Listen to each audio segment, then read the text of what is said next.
This is Daily Blast Live. We're talking about what you're talking about. You all ready for this? Dun dun dun dun dun. This is a sham. No. Nope. Y'all, just stop. Thank you, Lydia. Welcome to DBL. It's Thursday, October 28th. I'm Tori here with my good pals, Jeff and Al. Good pals. Didn't mean to rhyme, but I did. You guys good? Should be a great show. Should be a great show. All right. We do have an update to the story we've been following about the deadly shooting on Alec Baldwin's movie Rust. All right, let's get to it. The assistant director, who is responsible for overall safety on the set, admitted he didn't properly check the revolver that Alec Baldwin fired, killing cinematographer Helena Hutchins. So according to an affidavit, the AD, David Hall, says he only remembers seeing 3 rounds and doesn't recall if the armorer, who is 24, remember, spun the drum to see the others.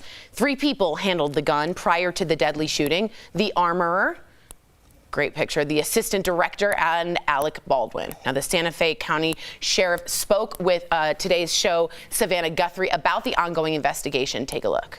Nobody's been cleared as of yet. Again, there's 3 people that handled the firearm prior to the death of Miss Hutchins.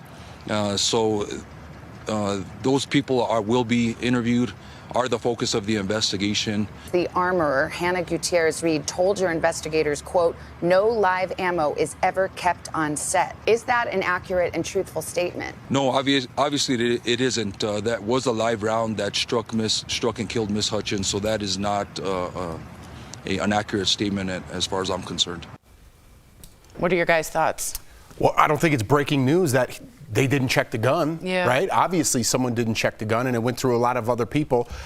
This is going to set a precedent, right, in how you make movies. Totally. There will never be a live round on set ever again.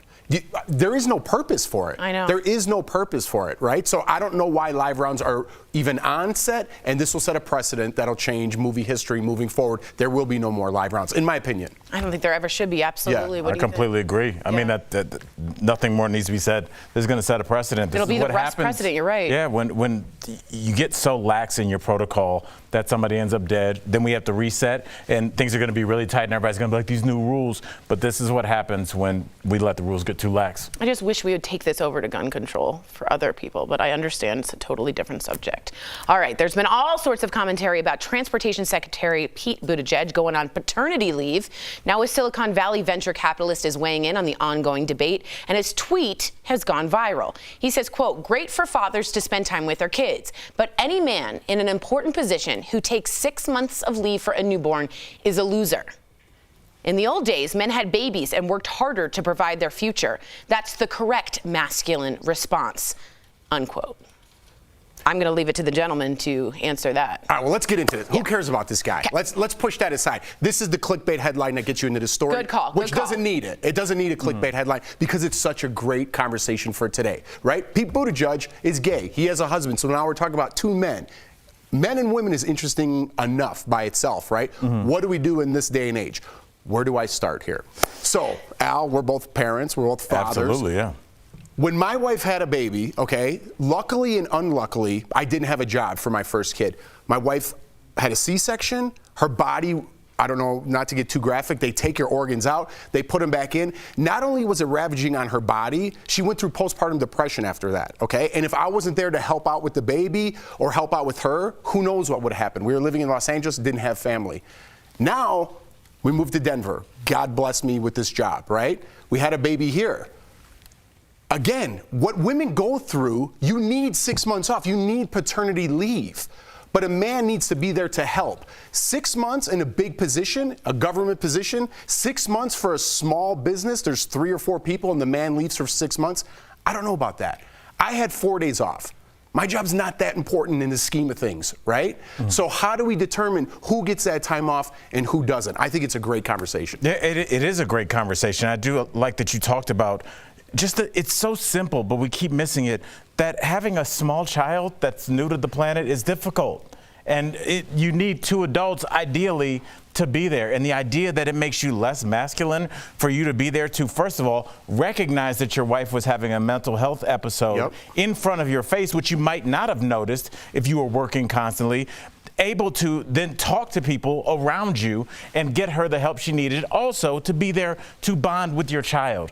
I know we have fancy microphones and we're on TV and everybody's got a cell phone and we feel like we live in the future. We are animals, bro. And there is a point where you need to bond with your child by just them laying on your chest, no cloth in between, just real basic human being interactions. Skin to skin, bro. And it's a real thing. I don't know why I keep saying bro. What have I been watching Joe Rogan? Because we're hanging out. It's like we're having like a real conversation. Yeah, and it's interesting because I did see a clip from Joe Rogan yesterday, and he was talking with somebody, and he was kind of poo-pooing the idea of parental leave. And it really scares me. He wasn't, though. I listened to that clip on the way I didn't here. see the whole podcast. I listened to the whole thing. Okay, so what was and he he's saying? talking to another comedian, and she's pregnant. She just announced that she's pregnant. And they were talking about that. And she goes, well, listen, I'm very progressive and left-leaning, but I'm also this way if you have a small business, because she's a small business owner. She's like, I don't know if I could give someone 6 months off, right? I can't do that in my small business. And you can't, which brings up an interesting question. And I guess I'll throw it back to you. For me, we don't have family here. We didn't have anybody here. The money, I don't know what people think at home. We don't make the kind of money where I could afford a nanny, right? Right. And I had 4 days off. Again, I'm going to tell everybody that. And I had to get back to work because I need to support my family in that way. Which is what a lot of Americans Right. deal I wish I was there for my wife. I wish I was there for my kid to bond with them. But life has to go on. You have to support them in different ways.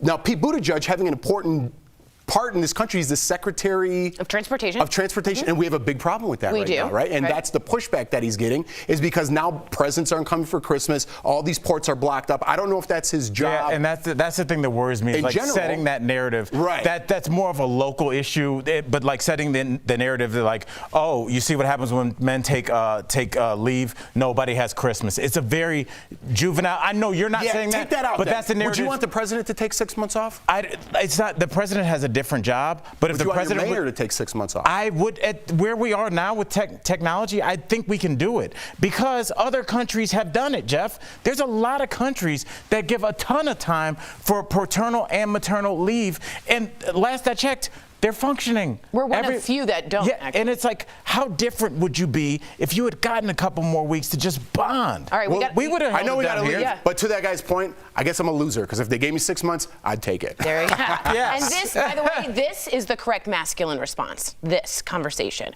Coming up on DBL, our interview with one of Gwyneth Paltrow's sexperts. And don't worry, we asked all the questions you're too afraid to ask. And a post is going viral listing the most annoying parts of being a man. A man. We want to hear your thoughts coming up next. Closed captioning provided by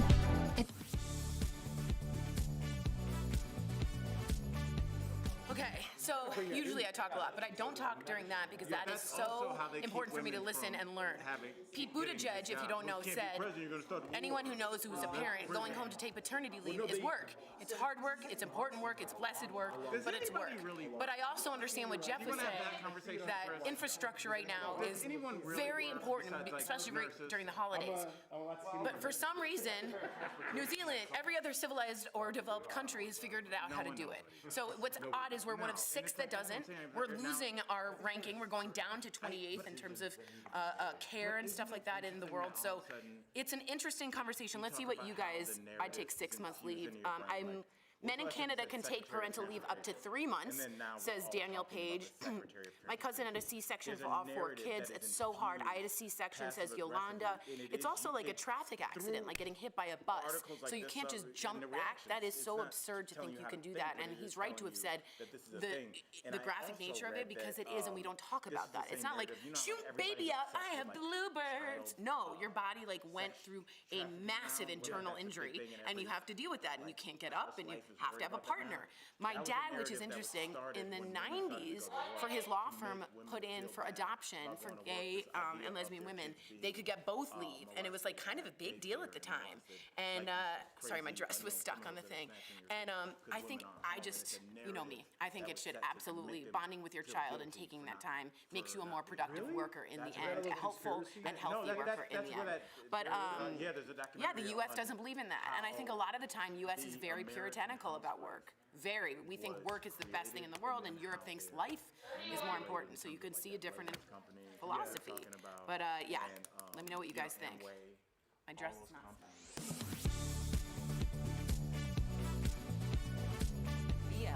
I am here to receive that gift. Bold debates. Come on now. Enough. Get real. It blows my mind. Hot celebs. Happy 5th anniversary. Love a suit, by the way. Thank you. Seriously, Al, give her a break. That just sounded weird, actually. And all the laughs. That's Erica feeling it. Okay, I'm done with you. I'm done. DBL is always all new every day.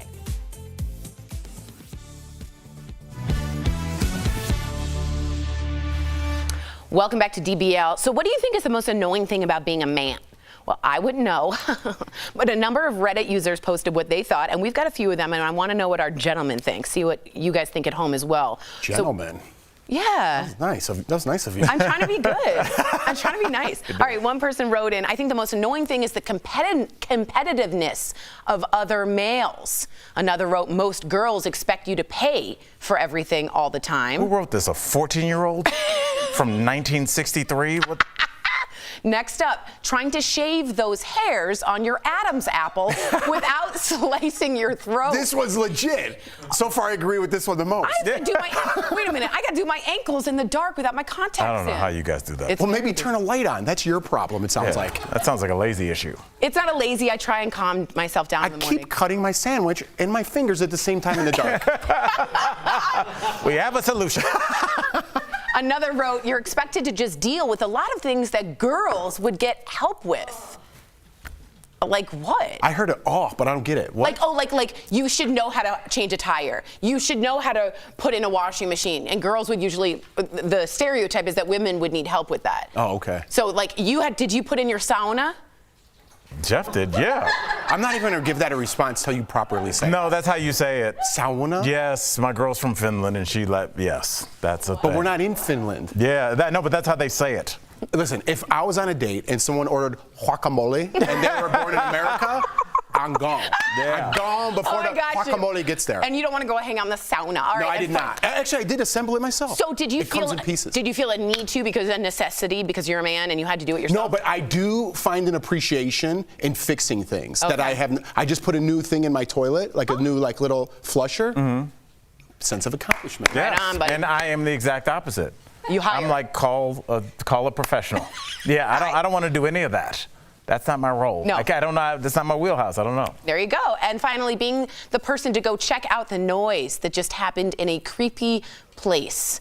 If this is the worst thing you have to do, you're super lucky, right? Look, this list is ridiculous. And on behalf of all men, this is not what I don't think most progressive men in 2021 think about. I think we're starting to realize that certain people have certain lanes. Like in my house, my woman is the one that's like, let's put the ceiling fan up. Mm-hmm. Let's make this. Let's DIY cut this. it. Yeah, she literally she has a saw. Like she does real stuff. You've seen it. And I am just standing there like I just hold things. All right, let's get a real question. Let's talk real. There's a big spider in your house. Who gets it? Oh, that's all me. She's terrified. But you don't want to get it? I don't care. That doesn't bother me. Do you hate getting it? I hate getting it. Really? I hate it. Because you hate the spider, or you just hate going to get it? Because I hate coming upstairs. Does Jordan have to get it, or do you eventually? I have to knuckle up, but I usually use extended broom handles. Oh, wow. See, spiders don't bother me. I'll fix your toilet, but I don't want to touch a cockroach. Yeah, I don't want to deal with electricity at all. That's all right, we're getting to a lot of complaints. You come get my bugs, I'll put up your fan. There we go. High maintenance over here. Coming up on DBL, we're chatting with one of Gwyneth Paltrow's sexologists. Yep. Don't miss our interview with Jaya. It's awesome. Coming up next.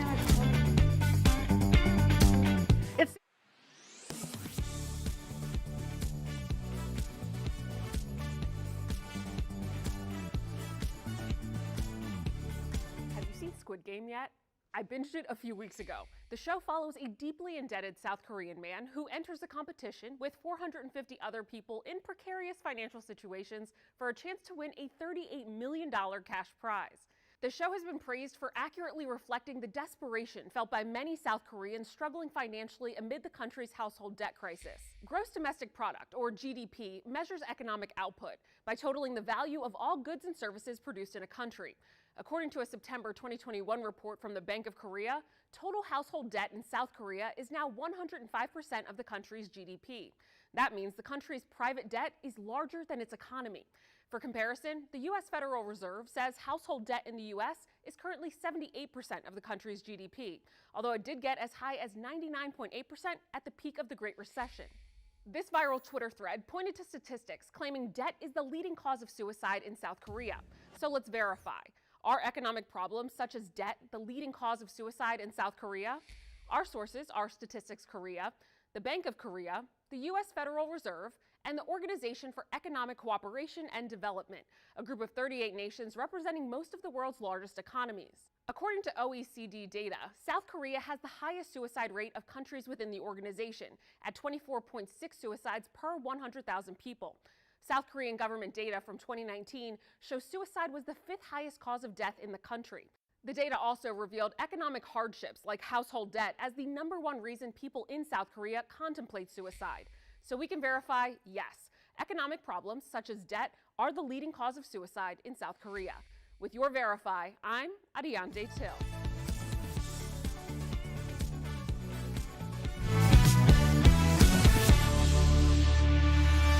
Welcome back to DBL. She's been helping couples reclaim their sexual ecstasy for years. And now everyone can watch her masterclass on sexual wellness in the all-new Netflix series, Sex, Love, and Goop. Sexologist and intimacy coach Jada joined us earlier. Here's what she told us about sex, love, and relationships. Okay, so Jaya, little known fact, we all took your online quiz, but for our viewers, how do the different types of erotic blueprints impact relationships? The erotic blueprints give you a language to help you communicate more about sex, and we definitely don't communicate enough about sex in our relationships. They also help us to know ourselves. Who are we as erotic beings? So if one of you has a blueprint, let's say you're more sensual and you love being close, and your partner's an energetic and you love space, what I see most in my practice is a discrepancy between different blueprints. And when we know that, we know it's not that we're not sexually compatible. It's just that we need to learn our lover's language and the skills to please them. That's like a love language. Yeah, she literally said just love said language. Very similar. I was just adding to that. Well, you didn't need to because she said Okay, it. So then that's I was emphasizing. Thanks, Jaya. all right. We have some viewer questions. Welcome to the show, Jaya. Yeah. Okay. So this person says, I'm curious what all your blueprints are. Do any of you want to share? I'll say mine. Go for it. I'm very sensual. Yeah, I'm sensual as well. But actually, I think I'm not as sensual as you are. I feel like you like want to run a bath. I'm busy. Well, I found myself energetic and sensual because sometimes I do like space. How is that possible? Because you can have both. You can have a little bit of both, right, Jaya? How do you have space with an intimate? Yes, you can. And yeah, when people take the quiz, it'll show you exactly what your percentages are. So we see a lot of people have like, oh, one's the primary, but then you have secondary. So it gives you a whole map of your erotic profile. Yeah. All right. You were told wrong. Go ahead, Al. You're just mad about the early issue. I am. Okay. We have a viewer, Daniel, who says, I love my girlfriend and I'm very much attracted to her, but every day I get home from work and I'm just too tired to perform in bed. How can we work together to have a healthy sex life? Ooh, that speaks to me. Wow. Hey. Yeah, so the first thing that comes to mind is who made up the rule that we have to wait till the end of the day to have sex? Yes. So many of us are exhausted at the end of the day. We've been working, we have kids, we got to get to bed. And then we wait for this magical thing to happen when we're already so exhausted. So my advice is do it in the morning before you go to work. Get up a little bit earlier, or maybe have a lunch tryst, but find times when you aren't exhausted. A lunch tryst? I love it. Okay, I'll be out for lunch. All right, Lena says, this year I left my husband and ended our 20-year marriage. I just started a new relationship, mazel tov. It's been great, but intimacy isn't coming naturally to us yet. So, Jaya, what can I do to make our relationship more comfortable? One thing I do is sit down and have a conversation about what it is that turns you on and feels intimate. So just sit across from each other, make a little bit of contact and connection, really set aside that private time, and simply prompt each other with something like, tell me what turns you on. Tell me what would be intimate for you. and keep going back and forth like this. It isn't a conversation, it's a communication. And that piece of when we start to communicate, then we can start to unravel what it is it feels like is that discrepancy in our relationships and come closer and more intimate just by having that connection. I love the conversation that I would really suggest that you do this and your partner does it as well, because it really opens up a different line of communication when it's like, okay, this is what we are, now what do we do about it type thing. So Jaya, I appreciated that quiz. Y'all take that quiz. Yes, you Now, do. as a sexpert on sex, love, and goop, what are your thoughts on Gwyneth Paltrow's keys to a good night's sleep? Naked cuddles and the big O. What's going on here? I love that. Well, when we cuddle, we get oxytocin. We start to downregulate our nervous system. And the more that we actually have big bony surfaces touching each other, so even like a hand on your back or the back of your head in some kind of spoon position, we're actually getting the nervous system to calm down. We're creating secure attachment in our relationships. And some people use orgasm to help them go to sleep at night. So if you're a sexual blueprint, for example, you have sex in order to relax. Whereas this more sensual blueprint, the cuddling and the connection of our bodies together is more relaxing. We like to relax before we go into sex. I think I'm sensual too. I think No, I'm the first one. I'm busy. Like, yeah. He's the first one. Under 20 minutes, but yeah, it's going to be great for everybody. Lunch tryst. Lunch tryst. There you go. Jaya, we appreciate you. We hope you come back because No, she has to come back. We clearly Thank you so want to much. talk to you more about all of this. And for our viewers, if you're looking for answers to your love and intimacy questions, watch Sex, Love, and Goop on Netflix, out now. And to discover your erotic blueprint, we strongly suggest that you log on to MissJaya.com to take the quiz. Thank you so much, Jaya. Thank you. Bye, Jaya. Promotional consideration is brought to you by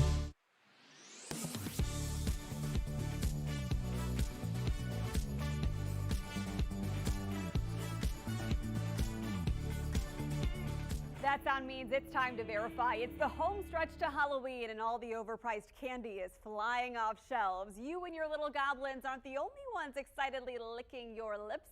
Your four-legged ghouls are eyeing the sweets, too. Any pet parent knows it's common sense. Chocolate is not a dog's best friend. But have you heard this claim? The darker the chocolate, the more dangerous it is to our canines? To verify, we consulted the Pet Poison Helpline, the American Kennel Club, and Doctor of Veterinary Medicine Kelly Gebhardt with Happy Trails Veterinary Emergency Clinic. They explain chocolate contains theobromine and caffeine, which can speed up the animal's heart rate and stimulate the nervous system. Knowing how much and what kind of chocolate your pup ate is key. The important things to remember include that the darker the chocolate, the less your pet needs to ingest to reach that potentially toxic dose. So Baker's chocolate is more toxic than dark chocolate, which is more toxic than milk chocolate.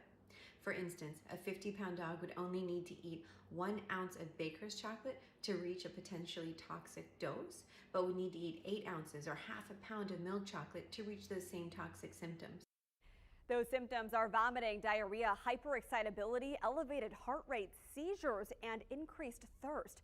The American Kennel Club says normally chocolate poisoning symptoms appear within 6 to 12 hours, and taking action quickly can save your pet's life. Chocolate toxicity is one of the most common problems we see present to the emergency clinic around Halloween and the upcoming holidays. The good news is it is a very treatable toxicity with an excellent prognosis with appropriate time and supportive care. So in conclusion, yes, it's true. The darker and less sweet the chocolate, the more toxic it is to dogs. Cocoa powder and Baker's chocolate are the most toxic. Milk chocolate is the least, but the amount ingested plus your dog's weight makes a difference. So what about cats? Yes, chocolate is harmful to them too, but the Pet Poison Helpline says dogs make up 95% of its chocolate calls because cats usually turn up their noses and won't eat it. With your Verify, I'm Megan Molares. Don't miss a day of DBL. I am here to receive that gift. Bold debates. Come on now. Enough. Get real. It blows my mind. Hot celebs. Happy 5th anniversary. Love a suit, by the way. Thank you. Seriously, Al, give her a break. That just sounded weird, actually. And all the laughs. Yes, Erica feeling it. Okay, I'm done with you. I'm done. DBL is always all new every day.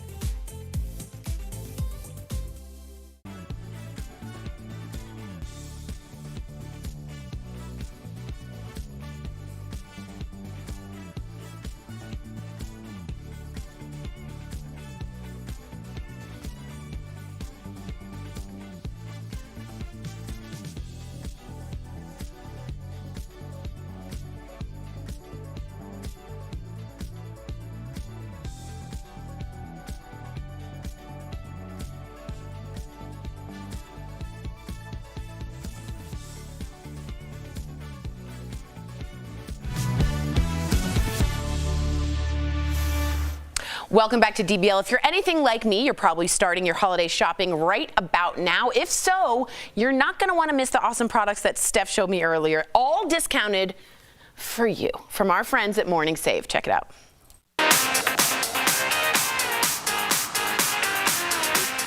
All right, what do you have for us today, Steph? First up, we've got Cloth and Gable Down Alternative Comforter.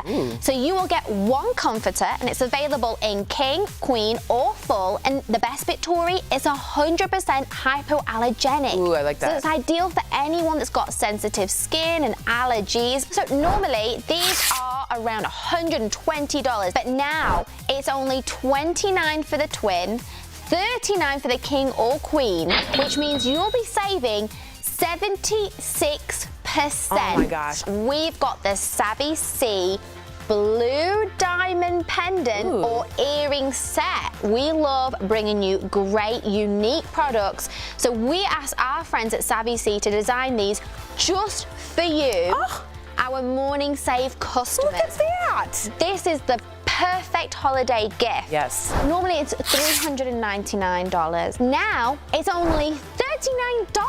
Oh my. So that saves you guys 90%. So this next item is going to make you feel like a professional makeup artist. Oh, wow. Yep. We've got Cargo Cosmetics eye and contour palettes with 4-piece mini liquid lip kit. So normally it's as much as $83, but now it's $19, which saves our viewers 77%. And last, but certainly not least, Tori, we've got this. It's the True and Tidy STM 700 Steam Mop and steam cleaner. The heating system produces strong steam to clean and sanitize the surfaces in your home. Now, normally this is as much as $150. Yeah. But we've got it, Tori, for $59, which saves our viewers 61%. Head on over to morningsave.com to snag these amazing deals, guys, at the lowest prices. You can even visit morningsave.com on your smartphone. Thank you so much, Stephanie. All right, we're talking about our favorite candies for Halloween. Jeff, what's your favorite Halloween candy? I think I'm gonna go with Heath Bar. Heath Bar. Yeah. All right, 1950s. What about you? Hey, we're keeping it classic. I go Reese's in the refrigerator or freezer, nice and cold. Okay. What's yours? I'm mini Snickers in the freezer. What a loser! DBL's new every day. We'll see you same time, same place tomorrow. Stop!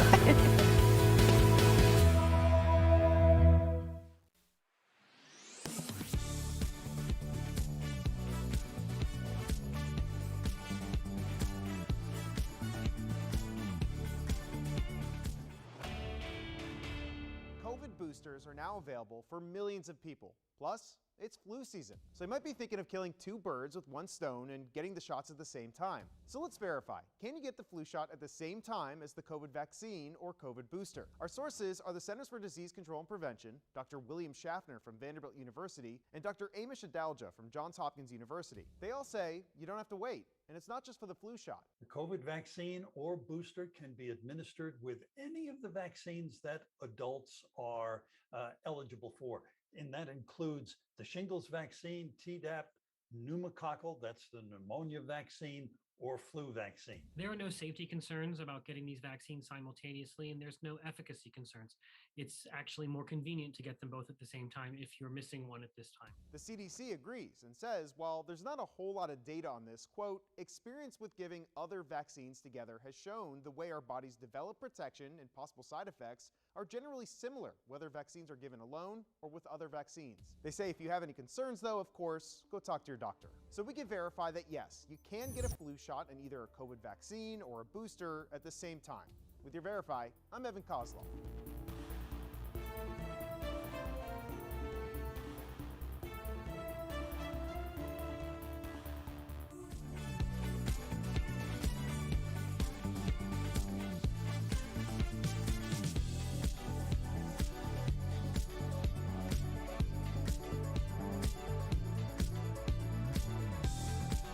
Here's what we're talking about today on Daily Blast Live. New details on who handled the deadly weapon on the set of Rust. The 2 people now at the center of the investigation. Caught on camera, a brawl breaks out in church. What led to fists flying on the altar?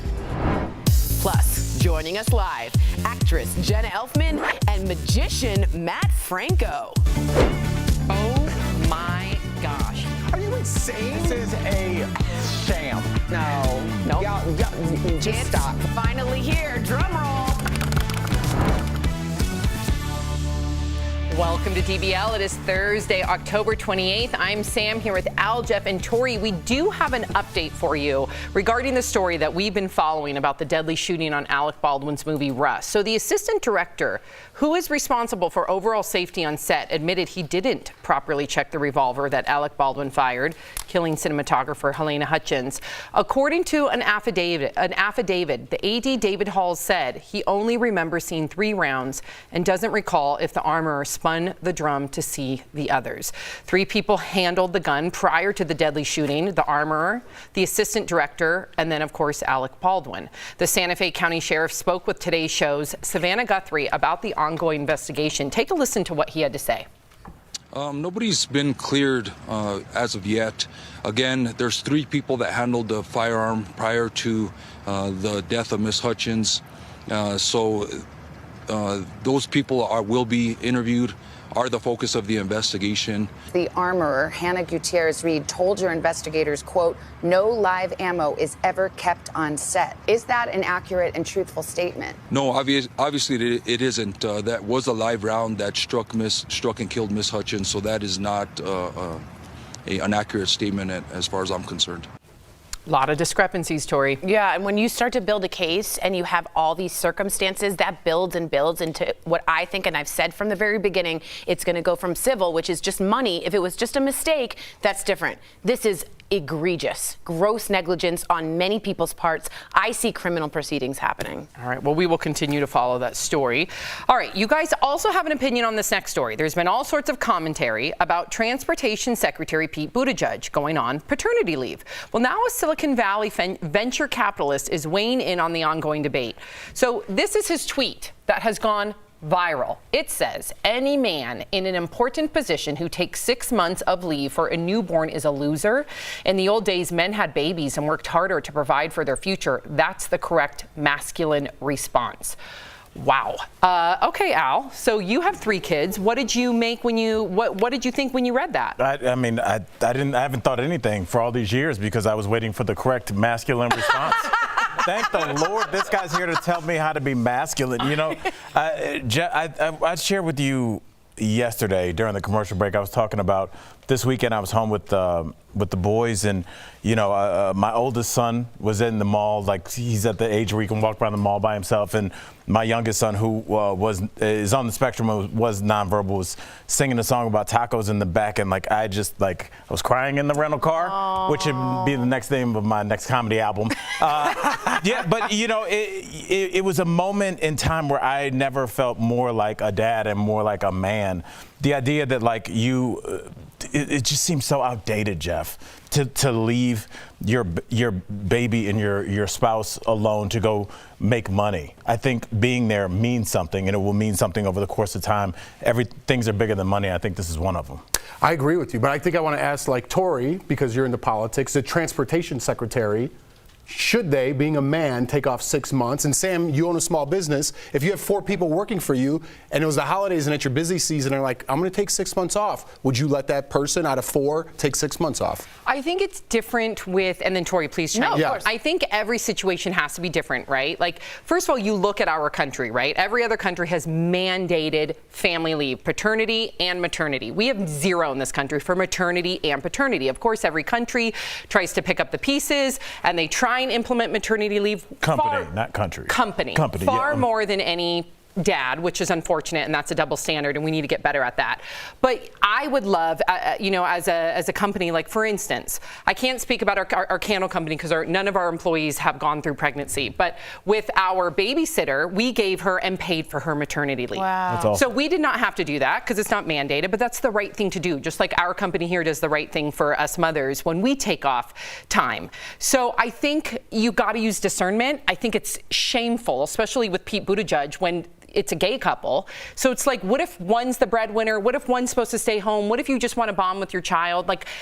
I think we have to look at every situation differently, but the fact that we're shaming him only speaks to the symptom in this country. Yeah, we're puritanical about work in this country, and we don't seem to understand the need to be more productive when you actually bond with your child in a good way. Pete Buttigieg responded and said, for anyone who thinks I was just taking leave, I was working. That's hard work. It's blessed work, it's good work, but it's work. And they have 2 babies. So just because they didn't birth those babies doesn't mean it's not work. I get what you mean, though. Right now, infrastructure, the bill coming down, it's Christmas, it's Hanukkah. What are we going to do with the shipments? To me, a normal society takes 6 months. That's normal. We've just become so puritanical about work, that seems shocking to us. So I say look to every other civilized, developed country. Somehow they have figured it out. We have not. What do you think as a dad, though, Jeff? As a world-class dad. You're a world-class dad. Oh, you are. That's a sweet badge of honor. He is. I agree. Well, I appreciate that. I saw what my wife went through, right?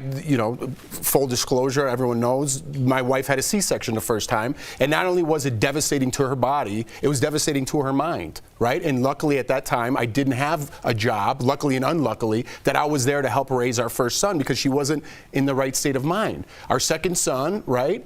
I wish I was around a little bit more, but why people need time off is what happens to their body. Yeah. I could go back to work the next day if I needed to, but I want that bonding time, right? You need that bonding time. Bonding time is just important as the body coming back. And also in my sleep. opinion. In your opinion, but yeah, we got it. It's like Tori, you always say, it's a pie. It's a lot of things going on because it not only, yes, could you go to work theoretically? Yes. But that means now only one of you guys is staying up, bonding. There's going to be a lack of sleep. There's going to be a lack of communication. It's going to affect your relationship with the baby. It's going to affect maybe you're a less productive worker. Yes, you're not. Yeah. Your mind's going to be somewhere else. Yeah. So let's be honest about what's going on here and having a functional employee when they come back. If I have to let an employee go, when they come back to me, I want them to be whole and ready to work for me, not thinking about what their baby's doing. Yeah, good conversation. We've got a long way to go. Okay, so there's a new viral video showing a brawl erupt at a Catholic church in Washington State. Take a look at this. Or in trespass, you need to leave this church right now. If somebody did the security guards, I'm not a trespass in the church. You are trespassing.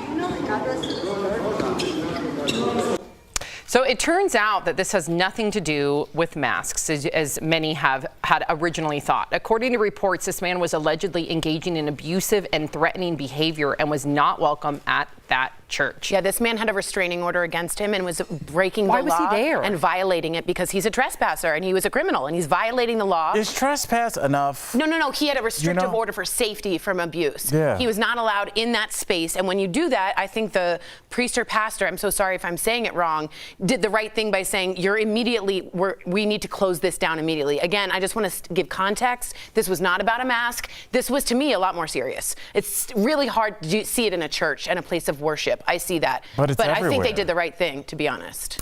It's everywhere. All right, it's everywhere. Well, just like online threats, he's been threatening that church forever. I mean, it's like that newspaper where that guy went and shot people a couple years ago. Yes, he threatened them for years until he went there. And so how do you expect them to react? Of course.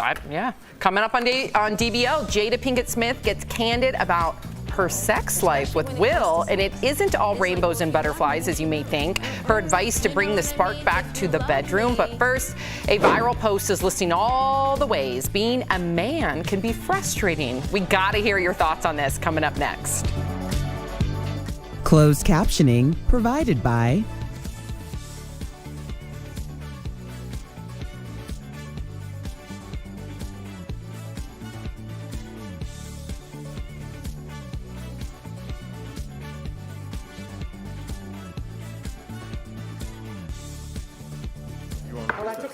So people are like, we are a hot mess talking about our country.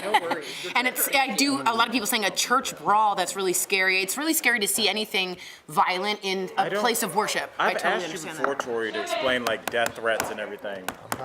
Yeah. It's very interesting. I don't get how you can just say over and over again, I'm going to kill you, and then you show up. Because and then they arrest you, and then you just get trespassing. I don't think the church really has anything to do with it. Let's remove Right. the part of the church, but because just if a in criminal general. comes into any place, They got together though as a team. It was brilliant. Kinda It was solved the brilliant, problem. right? They, You know what I mean? They did to It's be like a honest, lot of people great are hands job. off. They all. A great which I job. feel like they already must have had some sort of protocol in place. Well, they were ready for him. They were ready, right? And I think, and again, I don't know if it's the father, the pastor, the priest. I don't know the What would correct you terms. say in Catholicism? A priest? What? Father? Was that the father? Oh. Because I come What's from a a father? Lutheran background. We That say is the priest. pastor. Yeah, I didn't know what was correct.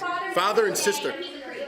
He's a priest. So the priest did You're the the right thing priest. by de-escalating. He sat down. He Yep. said, can someone call 911? Yeah. But immediately, as soon as he walked into that church, he's a criminal. He's violated Do his we know restrictive what he order. did? He had an abusive relationship with either someone in that In the church or congregation. around, but someone had a space, like a 500 feet order, and he violated that by walking in. The bigger problem that we don't talk about is I feel like we decided as a country, because inaction is inaction, not to do anything about mental health. And Yeah. so Right. since our government What doesn't did do you say? I anything, missed it. we don't do anything about mental health as a government. Right. So we let our mental health issues into the streets. That's right. And so that means we have to deal with it. That's right. We have to deal with it at Normal church. When you go to a citizens, gas right. station, there's somebody in there having an issue, you know? We do or like you nothing can't about go to the mental health park. in this country. So it's like they go somewhere. It's just like we have to deal with And it then the now. police deal with it, and they're not trained to deal Right. with They're mental not health deep- issues. But that's not their fault. Exactly.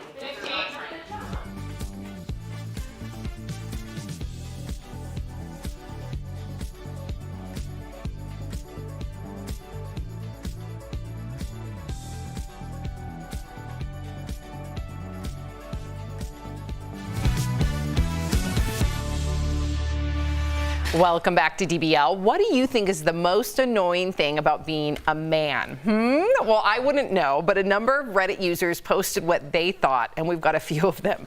So see what you think, and then of course we're going to chat with Jeff and Al. One person wrote, I think the most annoying thing is the competitiveness of other males. Another wrote, most girls expect you to pay for everything all the time. Next up, and chime in, please, you guys, if you hear one that resonates with you. That's ridiculous. So keep going. Okay. Okay. Next up, trying to shave those hairs on your Adam's apple without slicing your throat open. 100% true. Okay. Another wrote, you're expected to just deal with a lot of things that girls would get help with. I heard like a groan from Kelly Schubert. And finally, being the person to go check out the noise that just happened in a creepy place. Okay, so what do you think? Those are ridiculous. The noise in a creepy place. Yeah, I want to be that person because what am I going to send? Merit? Yeah, I'm going to go. No, like we look. You would send Jordan? I try. What do you say? You go check it out. Yeah, you go check it out. Just like if there's a spider Like Larry in the house. Yeah. I don't want to get the spider. Moths are, you don't know where they're going to go That next. bothers you? Yeah. I don't like it. I'd rather fight somebody. I don't want that.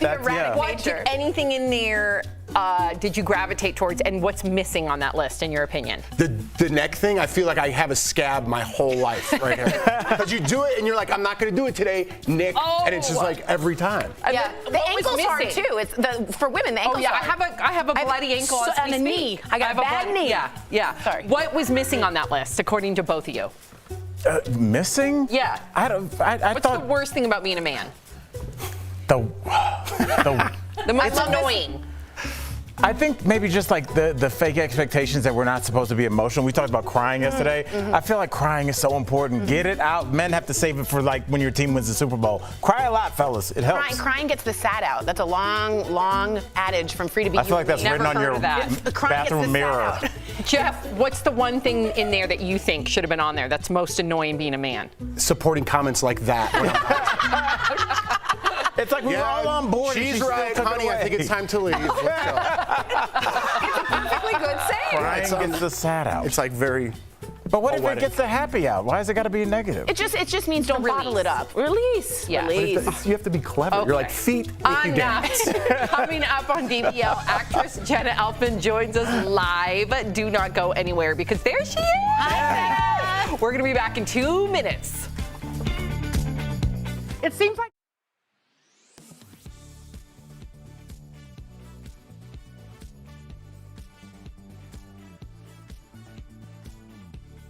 Have you seen Squid Game yet?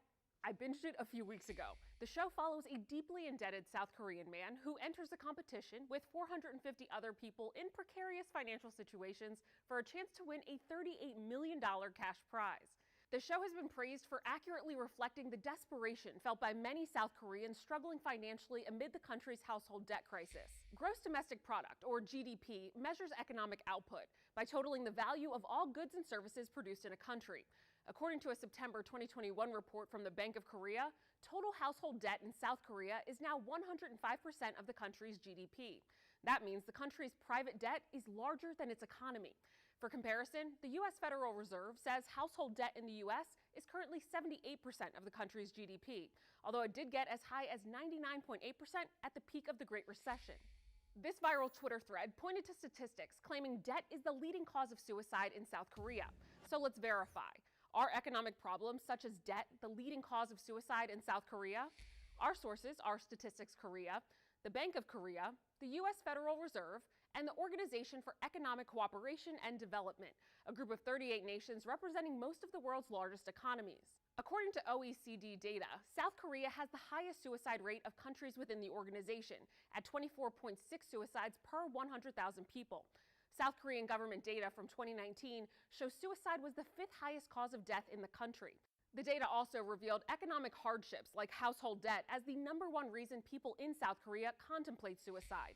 So we can verify, yes, economic problems such as debt are the leading cause of suicide in South Korea. With your Verify, I'm Ariane Till.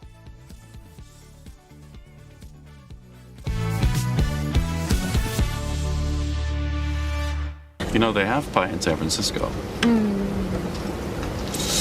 Not this pie.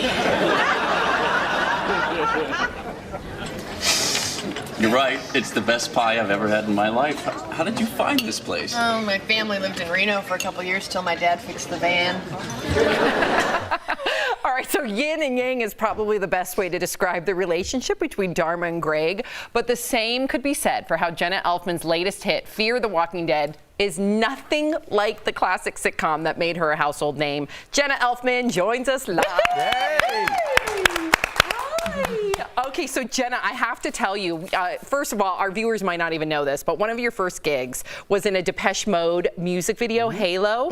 What was as a Depeche Mode fan, what was the cool? Oh, wow, so cool. What was the coolest thing about being in that video? Well, you know, the director's name is Anton Corbijn, and he's like a legend photographer, director of U2, Depeche Mode, and so as a emerging artist, I just felt it was it was a big honor to be able to work with Anton and Depeche Mode and just sort of contribute to that aesthetic creation, It's pretty cool. I think I was like very 18, cool. Maybe in that. Yeah, and big brownie points, right? That's like forever coolness. Forever. Absolutely. What a good party starter, you know what I mean? Were you in Depeche Mode? She got nothing else to talk about. Yeah, she's not. That's right. She's got nothing else. No other gigs. Yeah, right? No other gigs. All right, fans of Dharma and Greg, by the way, my whole family, it was the Jewish, the spiritual, we all loved you. We loved you. We loved you. We're surprised when it was not renewed for a 6th season, ending the show without really a proper farewell. And I just wondered how you would have wanted this final season to end if you had a magic wand. Wand? Yeah, don't we all wish we had that magic wand? I think it would have just been nice. The season, we ended our 5th season and then we went into our hiatus. We had our big wrap party, went into hiatus, and just were like waiting for the May announcements on if we got renewed or not. And it was like, no, you didn't. And then it was so anticlimactic for having been a hit show that was in every country with 18 million viewers every week. So I wish I could have just sort of said, hey, you're renewed for your 6th season, or at the beginning of the 5th season, if they had said this is going to be the last season. Yeah. Then you go about it. I mean, these are crew members. We've spent 5 years intimately working together. You just want to have some closure. Totally. So I ended up writing a letter to every crew member, just thanking them and everything, just to have some kind of symbolic closure, because it was a really special experience for everybody. It was a special time in our life. Elfman? I guarantee you every single crew member still has that letter. That's amazing. That's the stuff people remember. All right, now let's be real now. You were on Fear the Walking Dead, and it's about people fighting to survive the zombie apocalypse. So tell us, what is it like being a regular person that knows that your character could be killed off really easily? This is true. I feel like it's no different than just being an actor, and a show could get canceled at any time. It's like really all the same bucket of, of stress, really. But I think I was more concerned about it when I first started the show, even though I'm contractually committed to the show. But then I just really leaned into the storytelling, and I just put my main focus on that, and just trusted the showrunners to, tell the story they need to tell. And I get so much joy out of playing June and all of the dynamic changes that my character gets to go through. And as an actor, to be able to play those changes has been so fun that I just put my main focus on that. And I'm so used to what I said about being an actor, that you just have to not put your attention on that. You put your main attention on creativity, and that kind of keeps you flowing, I wanted to ask you just quickly, what characteristic do you think your character has that helps her survive the best? Well said. Well, she is a trained trauma nurse, so she has that ability to sort of keep herself and others alive in that way.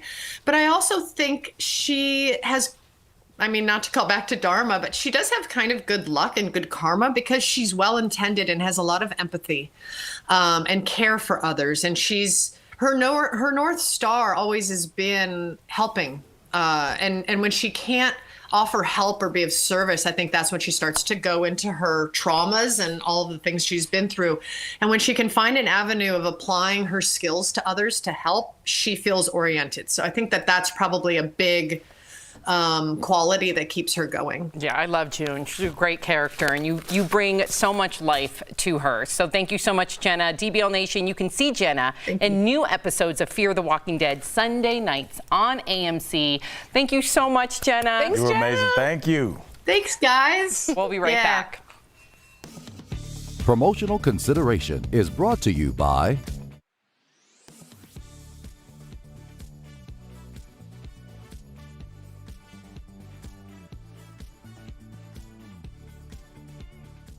Means it's time to verify. It's the home stretch to Halloween, and all the overpriced candy is flying off shelves. You and your little goblins aren't the only ones excitedly licking your lips.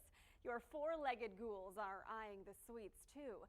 Any pet parent knows it's common sense. Chocolate is not a dog's best friend. But have you heard this claim? The darker the chocolate, the more dangerous it is to our canines? To verify, we consulted the Pet Poison Helpline, the American Kennel Club, and Doctor of Veterinary Medicine Kelly Gebhardt with Happy Trails Veterinary Emergency Clinic. They explain chocolate contains theobromine and caffeine, which can speed up the animal's heart rate and stimulate the nervous system. Knowing how much and what kind of chocolate your pup ate is key. The important things to remember include that the darker the chocolate, the less your pet needs to ingest to reach that potentially toxic dose. So Baker's chocolate is more toxic than dark chocolate, which is more toxic than milk chocolate. For instance, a 50-pound dog would only need to eat 1 ounce of Baker's chocolate to reach a potentially toxic dose, but would need to eat 8 ounces or half a pound of milk chocolate to reach those same toxic symptoms. Those symptoms are vomiting, diarrhea, hyperexcitability, elevated heart rate, seizures, and increased thirst. The American Kennel Club says normally chocolate poisoning symptoms appear within 6 to 12 hours, and taking action quickly can save your pet's life. Chocolate toxicity is one of the most common problems we see present to the emergency clinic around Halloween and the upcoming holidays. The good news is it is a very treatable toxicity with an excellent prognosis with appropriate time and supportive care. So in conclusion, yes, it's true. The darker and less sweet the chocolate, the more toxic it is to dogs. Cocoa powder and Baker's chocolate are the most toxic. Milk chocolate is the least, but the amount ingested plus your dog's weight makes a difference. So what about cats? Yes, chocolate is harmful to them too, but the Pet Poison Helpline says dogs make up 95% of its chocolate calls because cats usually turn up their noses and won't eat it. With your Verify, I'm Megan Molares. Don't miss a day of DBL. I am here to receive that gift. Bold debates. Come on now. Enough. Get real. It blows my mind. Hot celebs. Happy 5th anniversary. Love a suit, by the way. Thank you. Seriously, Al, give her a break. That just sounded weird, actually. And all the laughs. Yes, Erica, feeling it. Okay, I'm done with this. I'm done. DBL is always all new every day.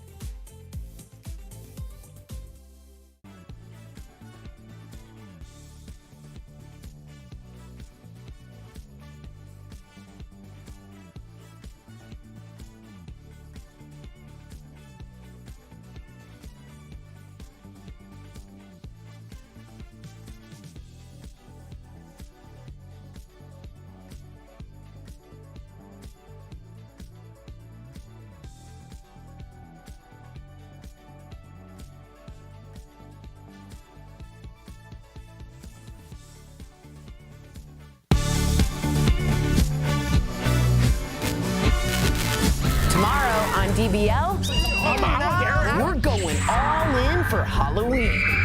We'll be getting all dressed up with looks from the shows you've been binging.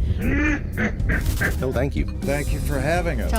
No. Plus, we'll get a glimpse into our futures with a live psychic reading, and actress Justine Bateman will also be here live. You're invited to our big Halloween bash this Friday on DBL. You guys cannot miss our Halloween episode tomorrow. We are all going to come dressed up. You're going to be blown away. Speaking of being dressed up, do you want to tell the viewers what you just told me quietly about my outfit today? I said you look like Woody from Toy Story's girlfriend. You do. And I didn't say, yeah, it's like, look, I think it's a good look. It's very Western. Western? It's very chic. I'm going to show the whole It's very, like, no, that's Western. Show the shoes. Yes! Yes! There you go. Yeah. It's all put together. A couple people excited. That would have been the best. I almost fell. Yeah. But If you were okay, of there's course. a ledge right there. Yeah, but you would have been okay. Everyone would have got a good laugh. Yes. Okay, so who's most excited about their outfits tomorrow? Their costumes, I should say. Their costumes, and we got a great costumer and wig person coming and really doing it well. I'm a little worried because mine's a little tight. A little tight. Oh, I can't Little wait. tight. I can't wait. It's gonna be good though. Can I say short for you? Do you know who I am? Yeah. Short? Okay.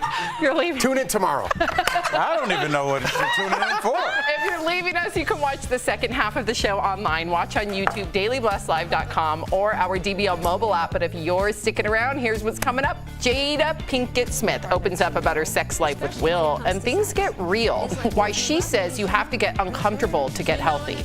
And we're getting our first look at Tiger King 2. Will it be another hit, or is this just overhyped?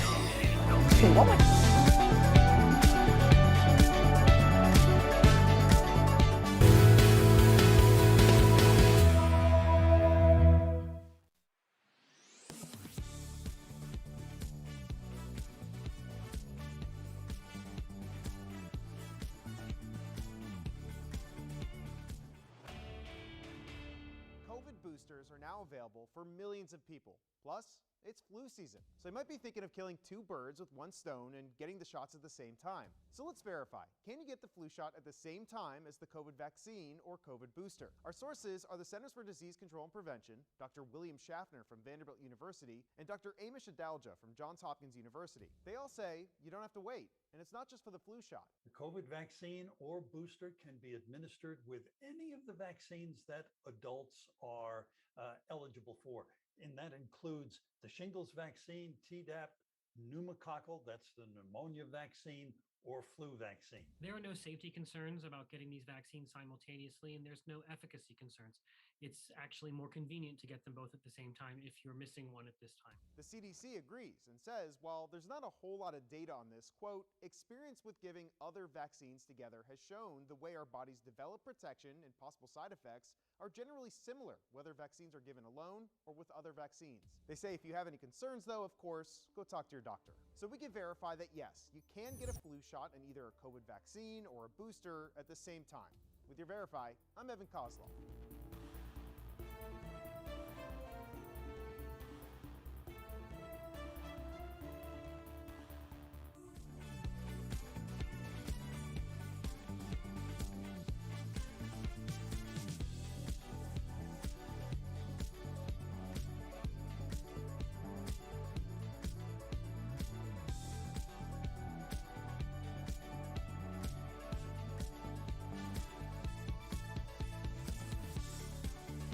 This is Daily Blast Live. We're talking about what you're talking about. Oh my gosh. Are you insane? This is a sham. No. No. Y'all, just stop. Finally here. Drum roll.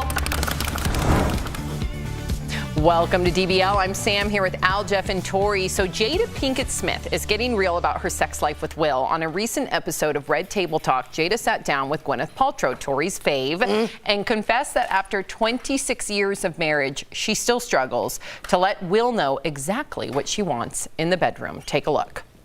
You expect your partner to know, especially when it comes to sex. Right. It's like, well, if you love me, you should know. Right. You know what I mean? Yeah. If you love me, you should be able to read my mind. You should read my mind. Yeah. You know what I mean? That's a huge pitfall. That's a huge pitfall. Yeah, it is. I hate that. You know? I love Gammy chiming in. Okay, so does this surprise you, Tori? No. I think in what I've been learning about my own sex life, and I'm not going to go crazy here, is that it's very male-centric. No, really. Is that what you do to turn on your husband? Yeah. No, it's very male-centric. What you see is, dealing with women and the magazines and the videos and all that. It's all what men want, men want. And it's very hard for a woman to say to a partner, you know what really gets me going is this strange thing. Or whatever, even if it's not strange. That takes some guts, and it takes trust from the other person. So I love that Jada brought this up, because if Jada has a problem, we can all have a problem. And I suggest taking an uncomfortable situation and doing it in a comfortable setting. Have a glass of wine. Do it over, not in the bedroom at that moment. Do it over cheese and charcuterie and say, this really gets me going. What gets you going? And let it go back and forth. Is this happening in front of the Eiffel Tower?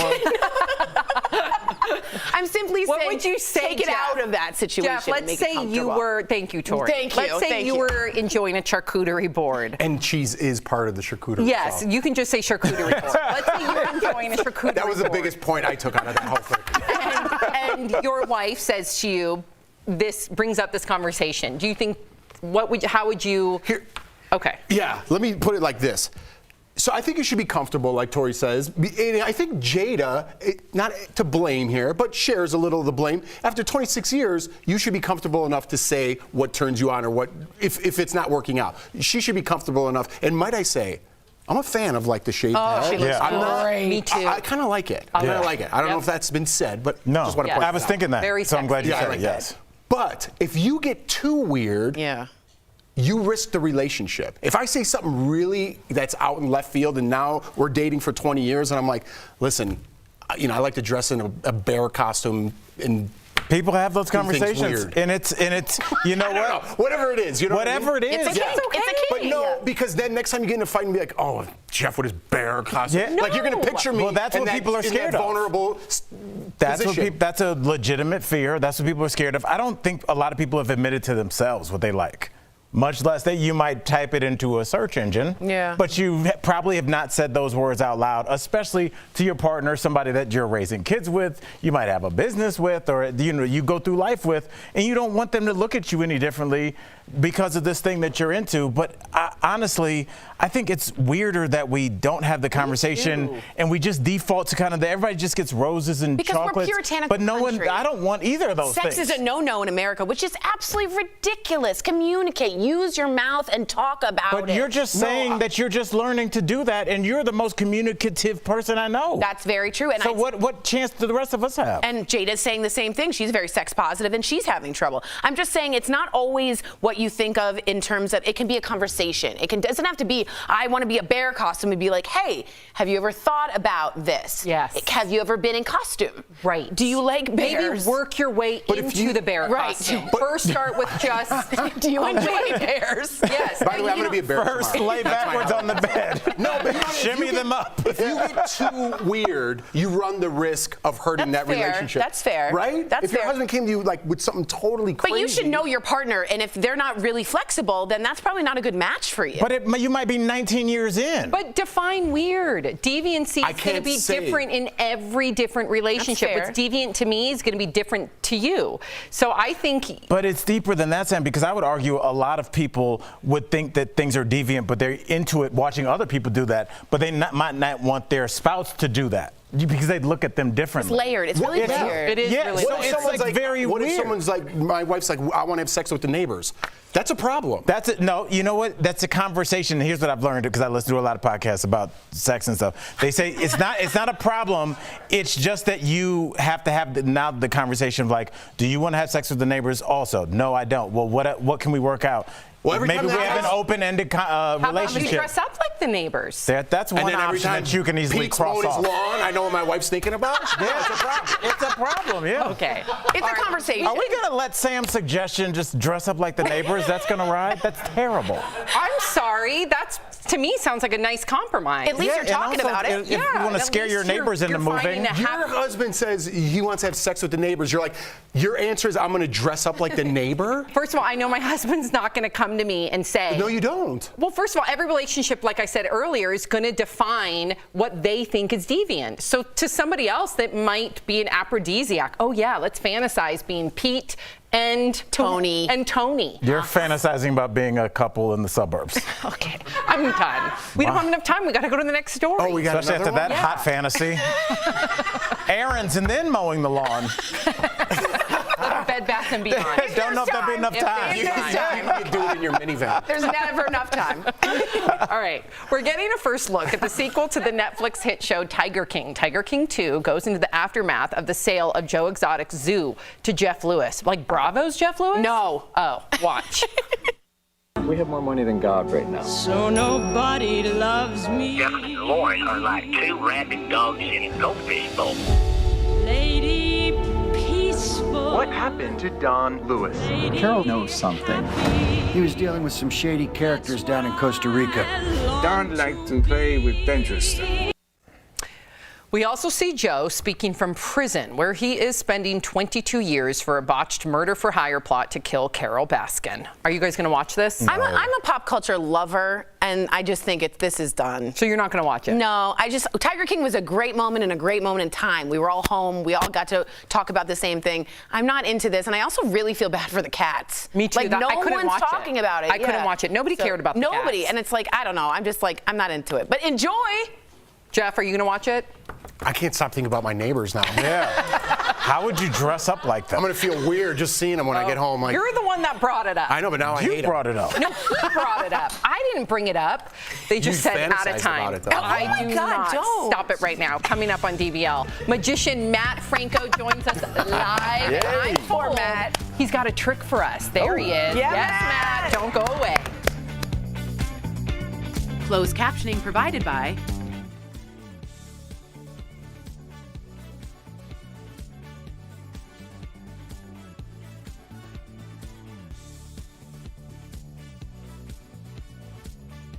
Chris. I didn't say anything. Really quick, Sam said something really nice. She said I look like Jenna Elfman. I've always been compared to Dharma because she's half Jewish and half like, woo. And I married a really like straight-laced dude like Greg. So it's a really big compliment. Really big compliment. any more about you? No. Al had something to say. Al, What's that? you have the rest of the floor since I've been shaved. Al, she pointed at it. And we just listened. Oh wait, I got a good Al was comment. ready to talk and Tori just started talking. He goes, Sure, comment. Okay, Lanisha Flores writes, I know it can be awkward, but 6 years ago when my boyfriend and I first got together, we talked. It can turn sexy. I feel you should be having this conversation in the beginning of a relationship. Yeah, but your needs also change. So of course have the conversation in the beginning of a relationship. But if you're with someone for 26 years, who's to say that someone might not become more sex positive? Someone might want To branch learn- out? Yeah, they might learn that they have some fantasies that aren't conventional. Right. So I think, just constantly have that conversation. What if somebody did have conventional fantasies? That would be weird. What do you mean, like Just I'm very like I want to be a Disney straightforward. princess kind of thing? No, Or just that's like- kind of a kink too, isn't it? Oh, that was weird. I feel like everyone's sexual fantasies are going to be seen as Especially in deviant. America. America is so, we came over here as puritanical people that were like, work well and have no sex. And in France. Who says that? The Puritans that came from England. We're not talking about having sex. We're talking about like getting nutty. I'm talking about the whole umbrella of sex is a hush-hush taboo topic for America. In France, in Greece, it is not like that. It is Yeah, you're much more right. discussed. Yeah. It is open. It is not taboo. It's like if you look at just our I hope this magician makes our Tori air disappear. quotes, our sex shops are like in the back of alleys and like weird entrances, Right. And it just next to a strip club. Right, it makes it so it seems like it's a weird, dirty thing where it's just like it's a store that sells things that you might want. Well, you guys are missing the point. Like, if someone, nutty. We're not.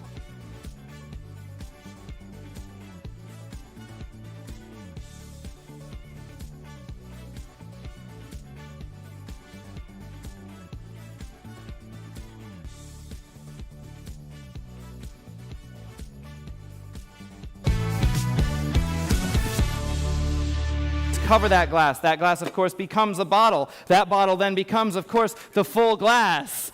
But in order to do it that way, you have to have an extra bottle here. If you have one there, you gotta have one there. And if you're gonna use one there, you gotta have one there. And that's just too many bottles. We'll be having fun all night. Oh my gosh, come to the studio. Welcome back to DBL. He was the first magician to win America's Got Talent, claiming the $1 million prize and kicking off his own Vegas show, Magic Reinvented Nightly. Matt Franco, welcome to DBL. Yes, Thanks buddy. for having me. How are you? We are doing really well. We're so excited to have you. Big fans here. Now, you've been performing magic since you were in preschool, which is crazy to me to think that. So we got to know, did you ever have an embarrassing moment on stage, maybe perhaps when you were younger? Well, I've had them as an adult too. But yes, perhaps the most scarring, I was probably around 11 years old and I was floating a silver ball on stage. And this was in front of the high school auditorium. Of course, I wasn't in high school. Oh, we have video. Okay. And, oh boy, there's footage. There you go.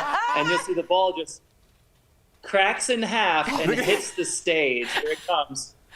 There it goes. Zoom out. Yep, Dad had to zoom out to show what happened. And then I run back and fix it and make it float again. But we need those. That's how you perfect You gotta your climb the craft. ladder. Look at him now. I know. Matt, I gotta tell you, big Yeah, fan. now nothing big, throws me off. Big fan, Matt. I watch you on AGT. Well deserved. But I gotta know, being a magician, does learning the secrets behind a trick ruin the magic at all? That's a good question.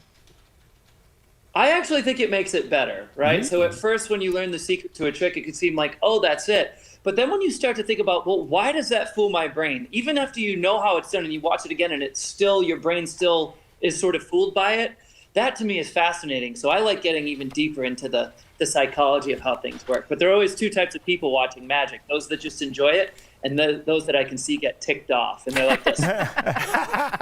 Funny. Yeah, well, Matt, your Vegas show incorporates so much audience participation. I've been doing stand-up for 15 years, and I'm scared to talk to the audience because it's so unpredictable. So, like, what's the craziest interaction you've had with an audience member on stage? Yeah, I love the improvisational elements. I've had lots of crazy things happen. It's crazy to pick just one. I've had someone pass out on stage where I actually caught them before they hit the stage. I think I saved her life. It was a crazy situation. I've had multiple times when I brought, because it's a show for the whole family, and at the end of the show I bring sometimes younger volunteers on stage, right? And I've had some instances where they can't hold it in and pee their pants. I've seen that, yeah. That's so magical. I've had people, it's Vegas. It's Vegas. I've had people come up on stage barefoot. I just never know what I'm going to get. It takes a lot of courage. That's so scary. All right, so we hear you have a trick for us, Matt. We cannot wait to see it. Show us. Yeah, I was wondering, have you ever seen one of these? Do you have any idea what this is? I'll let you guys just take some guesses. Like a jewelry box holder? Oh, that's a good guess. You were close when you said box. I'll what say was that? For Apple AirPods, yeah. Like the box Now inside zoom in there. here so you can see this. Watch this. I'll show you what this is. This is actually a card box, but it's not printed yet until I go like this. What? Whoa. Now that's just the outside. The inside is of course still blank, but watch, if I close up the box, almost like origami, I fold it up and then I snap.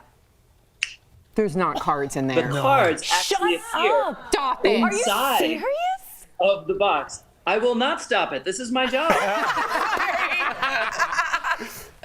Now you'll see The cards are actually blank too. This is what they look like before they leave the factory, but you guys will love this. If you look at the deck and you just think of any card that you see, they're going to be printed. All I have to do is snap my fingers and it comes back to the top. Wait, what? You don't look it's all the impressed. same. Because it's all the same. Yeah, thank you. Yes. But if I wanted to print one of the cards, right. If I wanted to print a card, I do that. Oh. Yeah, no, it happens kind of quickly. Don't miss it. Watch. All I do is if I wave the hand over, you'll see this is what they look like before they leave the factory. Let's say you're playing a game of poker, and in your hand you have a 5, maybe a 10, maybe a 9, maybe a 4, maybe a 6. Of course, I don't have any of those cards. But if I did, they would actually look like this. But this is a trick card, right? Because there's nothing here, except it's all the way here. Now you have a back without a face and a face without a back. It doesn't make much sense, but if I snap, that makes not just one card, but every card in the deck. Not just the faces, but also the backs. Matt, you're a full factory. That's insane. But if there's one thing I want you to remember before we go, it's that this is what cards look like before they leave the factory. So if anybody asks you how that's done, promise me you'll just tell them you have no idea. What? Matt, do you have a factory for money printing too? That was amazing, Matt. I will show you that one next time. That is amazing. Yeah, you are incredible. I don't know how you did that. Matt Franco, thank you so much for chatting with us. It has been an absolute pleasure. Matt headlines his own show, Magic Reinvented Nightly, at the Link Hotel and Casino in Las Vegas. You can buy tickets online. Thank you so much, I feel a Matt. Vegas trip Thank coming you. on. Oh, let's do it. Yes. We'll see you Yes. backstage. We'll see you backstage in Vegas. We'll be right back. Your insurance.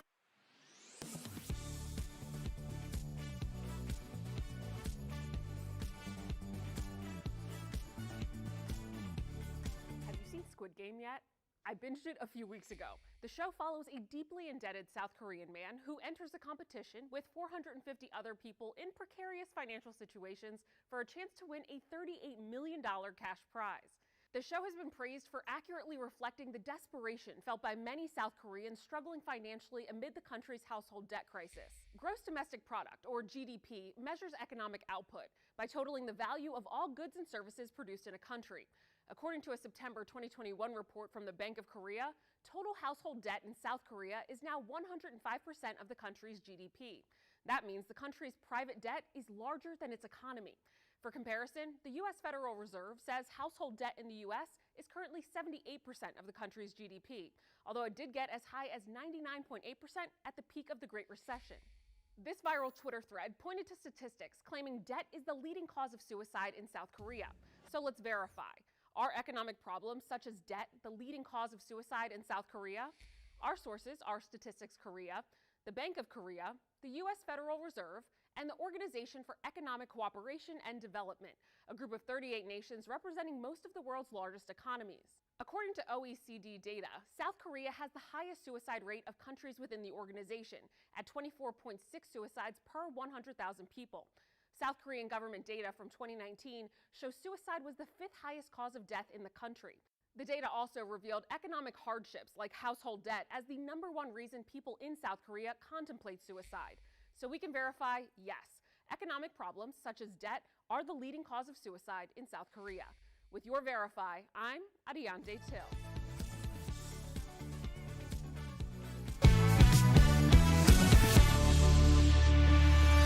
Welcome back to DBL. If you're anything like me, you're probably starting your holiday shopping right about now. So if so, you're not going to want to miss the awesome products that Steph showed Tori earlier, all discounted for you from our friends at Morning Save. Check it out.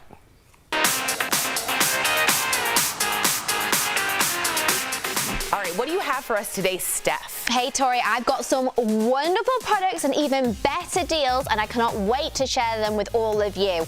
So first up, we've got Cloth and Gable Down Alternative Comforter. So you will get one comforter, and it's available in king, queen, or full in 6 neutral colors. And the best bit, Tori, is 100% hypoallergenic. Ooh, I like that. So it's ideal for anyone that's got sensitive skin and allergies. I love it. And the Baffle Box box construction of the comforter will prevent the fibers from shifting.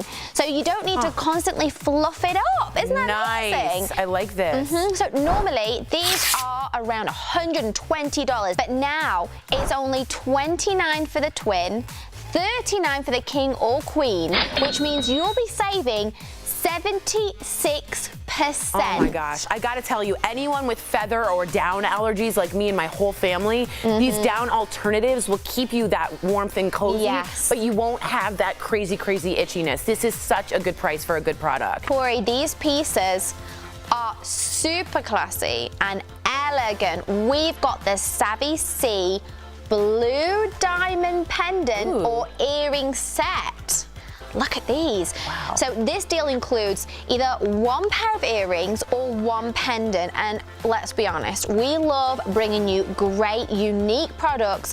So we asked our friends at Savvy C to design these just for you. Our Morning Save customers. Look at that! So the infinity design represents eternity, and it's beautiful with a little splash of color from the blue diamonds just here. Normally it's $399. Now it's only $39. Oh my! So that saves you guys 90%.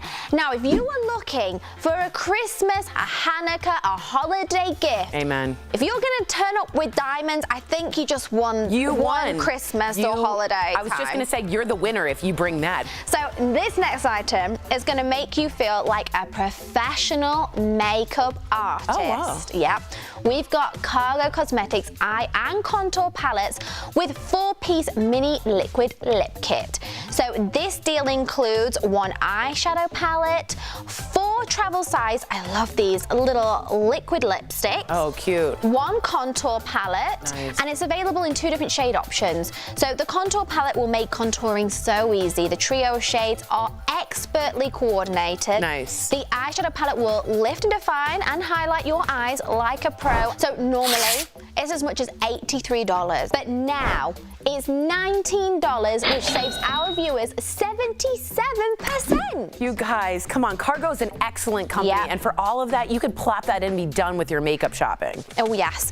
And last, but certainly not least, Tori, we've got this. It's the True and Tidy STM 700 Steam Mop and Steam Cleaner. Whoa. So this deal includes a water cup, a steam mop head, look at all this, 2 heavy-duty mop pads, a carpet glider, and 7 different attachments. Oh, wow. So this tool can do it all. The heating system produces strong steam to clean and sanitize the surfaces in your home. And in as little as 25 seconds, this produces 17 minutes of steam. Wow. Now, normally, this is as much as $150. Yeah. But we've got it, Tori, for $59.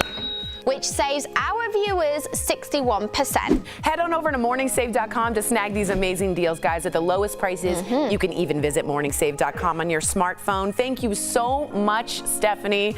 We'll be right back. Promotional consideration is brought to you by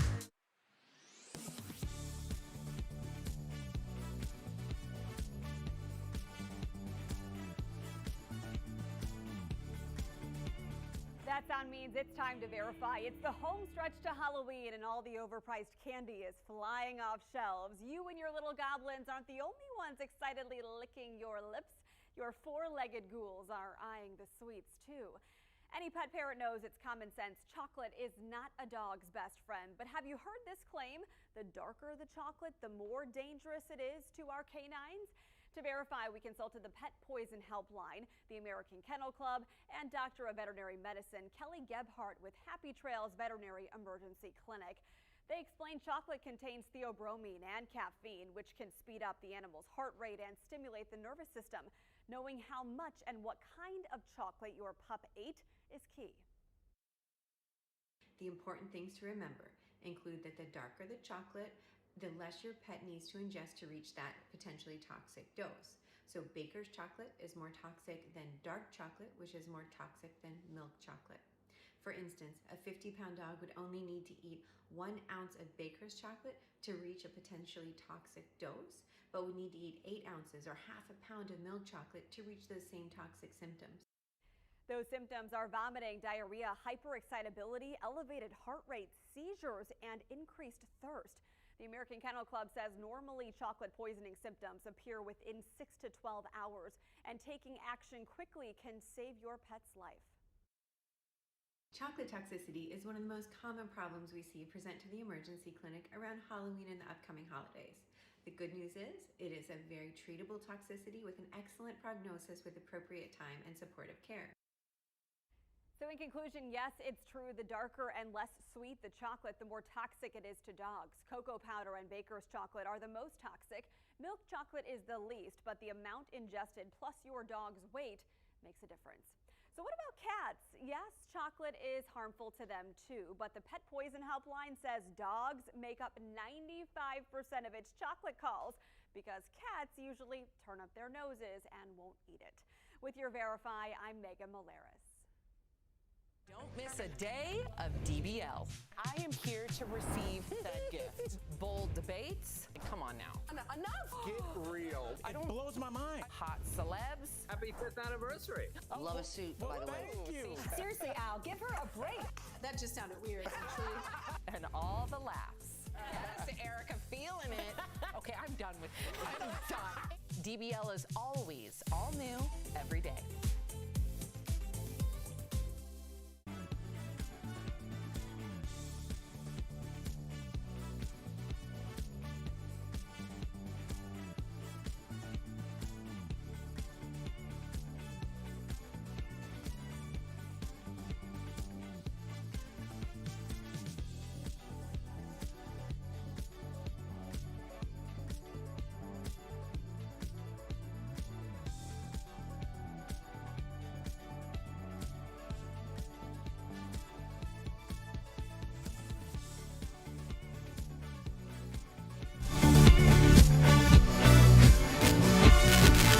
Tomorrow on DBL, we're going all in for Halloween.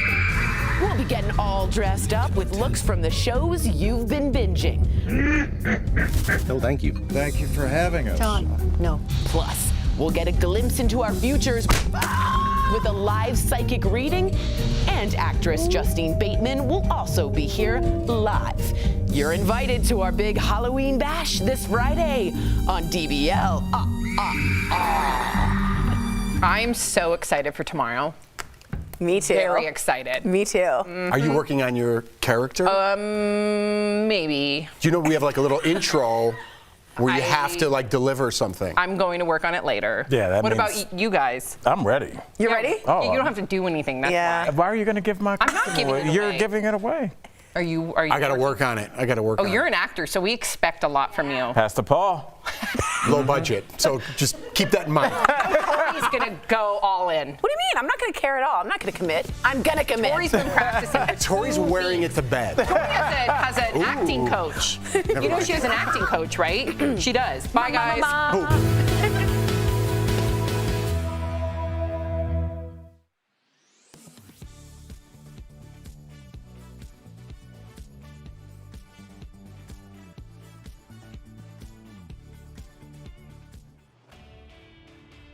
COVID boosters are now available for millions of people. Plus, it's flu season, so you might be thinking of killing 2 birds with 1 stone and getting the shots at the same time. So let's verify. Can you get the flu shot at the same time as the COVID vaccine or COVID booster? Our sources are the Centers for Disease Control and Prevention, Dr. William Schaffner from Vanderbilt University, and Dr. Amish Adalja from Johns Hopkins University. They all say you don't have to wait, and it's not just for the flu shot. The COVID vaccine or booster can be administered with any of the vaccines that adults are eligible for.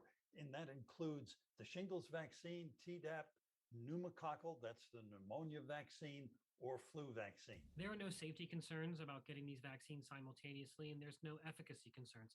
It's actually more convenient to get them both at the same time if you're missing one at this time. The CDC agrees and says while there's not a whole lot of data on this, quote, experience with giving other vaccines together has shown the way our bodies develop protection and possible side effects are generally similar, whether vaccines are given alone or with other vaccines. They say if you have any concerns though, of course, go talk to your doctor. So we can verify that yes, you can get a flu shot and either a COVID vaccine or a booster at the same time. With your Verify, I'm Evan Kozlov.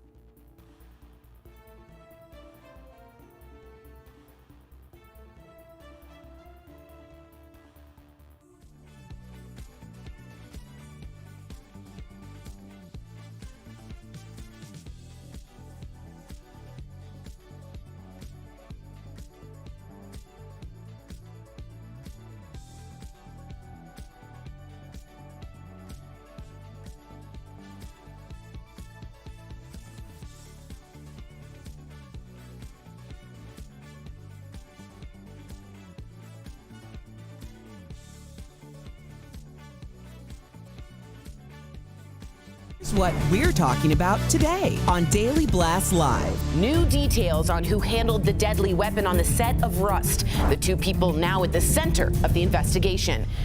Caught on camera, a brawl breaks out in church. What led to fists flying on the altar? Plus, joining us live, actress Jenna Elfman and magician Matt Franco. Oh my gosh.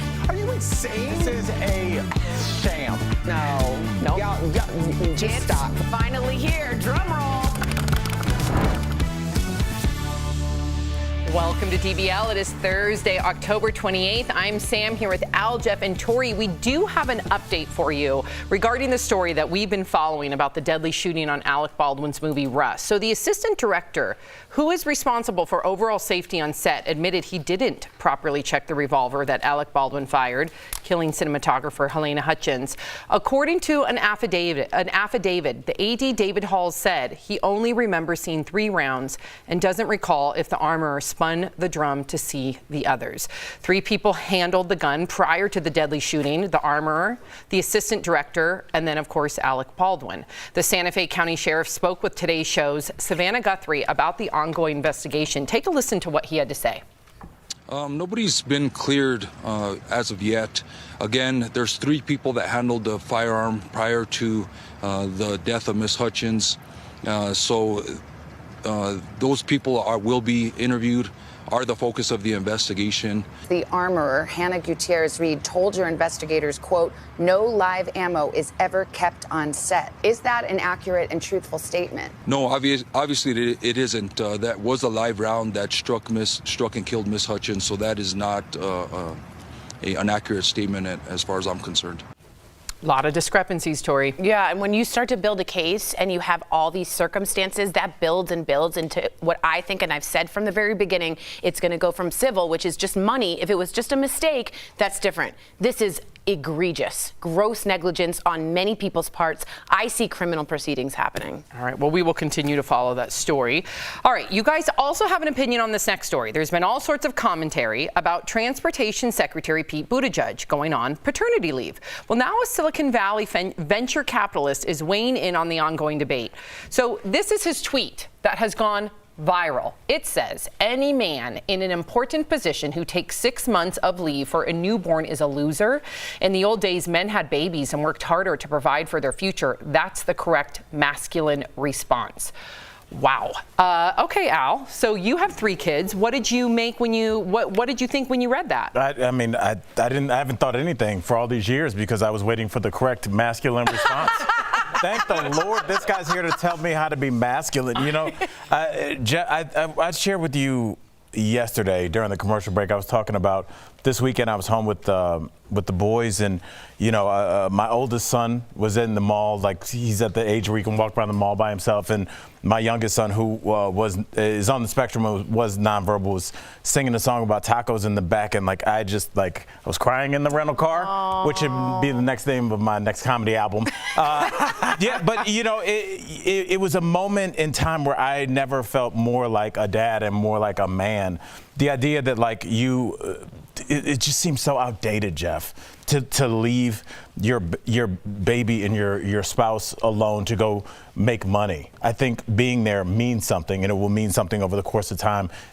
Things are bigger than money. I think this is one of them. I agree with you, but I think I want to ask, like, Tori, because you're into politics, the transportation secretary, should they, being a man, take off 6 months? And Sam, you own a small business. If you have 4 people working for you and it was the holidays and it's your busy season and like, I'm going to take 6 months off, would you let that person out of 4 take 6 months off? I think it's different with, and then Tori, please chime in. No, of course. I think every situation has to be different, right? Like, first of all, you look at our country, right? Every other country has mandated family leave, paternity and maternity. We have 0 in this country for maternity and paternity. Of course, every country tries to pick up the pieces and they try and implement maternity leave. Company, not country. Company. Company, Far yeah. more than any dad, which is unfortunate, and that's a double standard, and we need to get better at that. But I would love, as a company, like for instance, I can't speak about our candle company because none of our employees have gone through pregnancy, but with our babysitter, we gave her and paid for her maternity leave. Wow. That's awesome. So we did not have to do that because it's not mandated, but that's the right thing to do, just like our company here does the right thing for us mothers when we take off time. So I think you got to use discernment. I think it's shameful, especially with Pete Buttigieg, when it's a gay couple. So it's like, what if one's the breadwinner? What if one's supposed to stay home? What if you just want to bond with your child? Like, I think we have to look at every situation differently, but the fact that we're shaming him only speaks to the symptom in this country. Yeah, we're puritanical about work in this country, and we don't seem to understand the need to be more productive when you actually bond with your child in a good way. Pete Buttigieg responded and said, for anyone who thinks I was just taking leave, I was working. That's hard work. It's blessed work. It's good work, but it's work. And they have 2 babies. So just because they didn't birth those babies doesn't mean it's not work. I get what you mean, though. Right now, infrastructure, the bill coming down, it's Christmas, it's Hanukkah. What are we going to do with the shipments? To me, a normal society takes 6 months. That's normal. We've just become so puritanical about work, that seems shocking to us. So I say look to every other civilized, developed country. Somehow they have figured it out. We have not. What do you think as a dad, though, Jeff? As a world-class dad. You're a world-class dad. Oh, you are. That's a sweet badge of honor. He is. I agree. Well, I appreciate that. I saw what my wife went through, right? Full disclosure, everyone knows my wife had a C-section the first time, and not only was it devastating to her body, it was devastating to her mind, right? And luckily at that time, I didn't have a job, luckily and unluckily, that I was there to help raise our first son because she wasn't in the right state of mind. Our second son, right?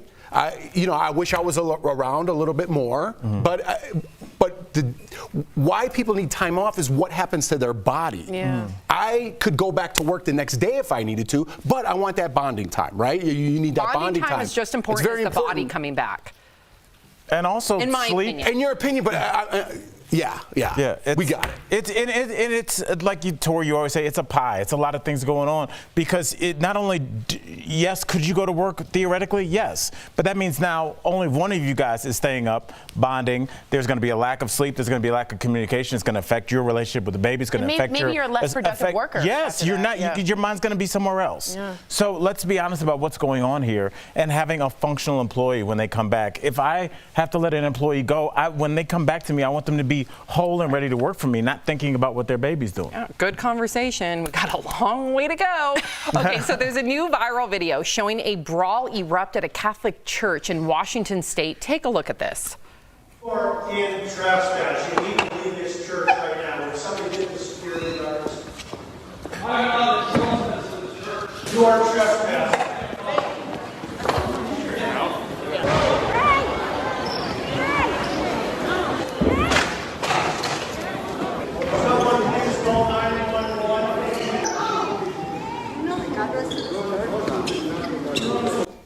So it turns out that this has nothing to do with masks, as many have had originally thought. According to reports, this man was allegedly engaging in abusive and threatening behavior and was not welcome at that church. Yeah, this man had a restraining order against him and was breaking the law. Why was he there? And violating it because he's a trespasser and he was a criminal and he's violating the law. Is trespass enough? No. He had a restrictive order for safety from abuse. Yeah. He was not allowed in that space. And when you do that, I think the priest or pastor, I'm so sorry if I'm saying it wrong, did the right thing by saying we need to close this down immediately. Again, I just want to give context. This was not about a mask. This was, to me, a lot more serious. It's really hard to see it in a church and a place of worship. I see that. But it's I think everywhere. they did the right thing, to be honest. It's everywhere. All right, it's everywhere. Well, just like online threats, he's been threatening that church forever. I mean, it's like that newspaper where that guy went and shot people a couple years ago. Yes, he threatened them for years until he went there. And so how do you expect them to react? Of course. Yeah. Coming up on DBL, Jada Pinkett Smith gets candid about her sex life with Will, and it isn't all rainbows and butterflies, as you may think. Her advice to bring the spark back to the bedroom. But first, a viral post is listing all the ways being a man can be frustrating. We gotta hear your thoughts on this coming up next. Closed captioning provided by It's so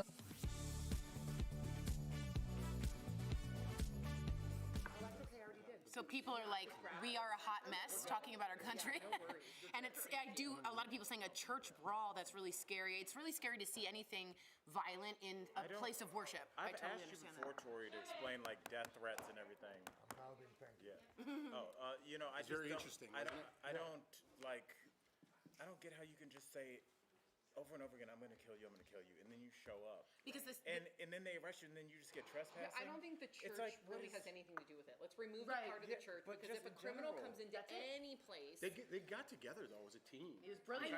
It was Solved a brilliant. problem. right? They, You know what I mean? They did to be It's like a honest, lot of people great are hands job. off. They all. A great Which I job. feel like they already must have had some sort of protocol in place. Well, they were ready for him. They were ready, right? And I think, and again, I don't know if it's the father, the pastor, the priest. I don't know the What correct would you say terms. in Catholicism? A priest? What? Father? Is that the father? Oh. Because I come What's from a a father? Lutheran background. We That say is the priest. pastor. Yeah, I didn't know what was correct. Father and sister. He's a priest. So the priest did the right thing by de-escalating. He sat down. He said, can someone call 911? But immediately, as soon as he walked into that church, he's a criminal. He's violated Do his we know what restrictive he order. did? He had an abusive relationship with either someone in that In the church or congregation. around. But someone had a space, like a 500 feet order, and he violated that by walking in. The bigger problem that we don't talk about is I feel like we decided as a country, because inaction is inaction, not to do anything about mental health. And so since our government What doesn't did do you say? I anything, missed it. we don't do anything about mental health as a government. Right. So we let our mental health issues into the streets. That's right. And so that means we have to deal with it. That's right. We have to deal with it at church. Normal When you go to a citizens, gas right. station, there's somebody in there having an issue, you know? We do or like you nothing can't about go to the mental health park. in this country. So it's like they go somewhere. It's just like we have to deal with And it then the now. police deal with it, and they're not trained to deal with They're mental not health issues. But that's not their fault. Miss a day of DBL. I am here to receive that gift. Bold debates. Come on now. Enough. Get real. It blows my mind. Hot celebs. Happy 5th anniversary. Love a suit, by the way. Thank you. Seriously, Al, give her a break. That just sounded weird, actually. And all the laughs. That's Erica feeling it. Okay, I'm done with it. I'm done. DBL is always all new every day.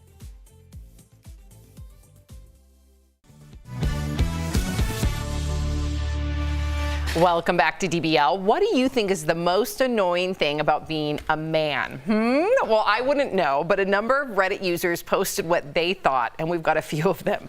So see what you think, and then of course we're going to chat with Jeff and Al. One person wrote, I think the most annoying thing is the competitiveness of other males. Another wrote, most girls expect you to pay for everything all the time. Next up, and chime in, please, you guys, if you hear one that resonates Here, with you. that's ridiculous. So keep going. Okay. Okay. Next up, trying to shave those hairs on your Adam's apple without slicing your throat open. 100% true. Okay. Another wrote, you're expected to just deal with a lot of things that girls would get help with.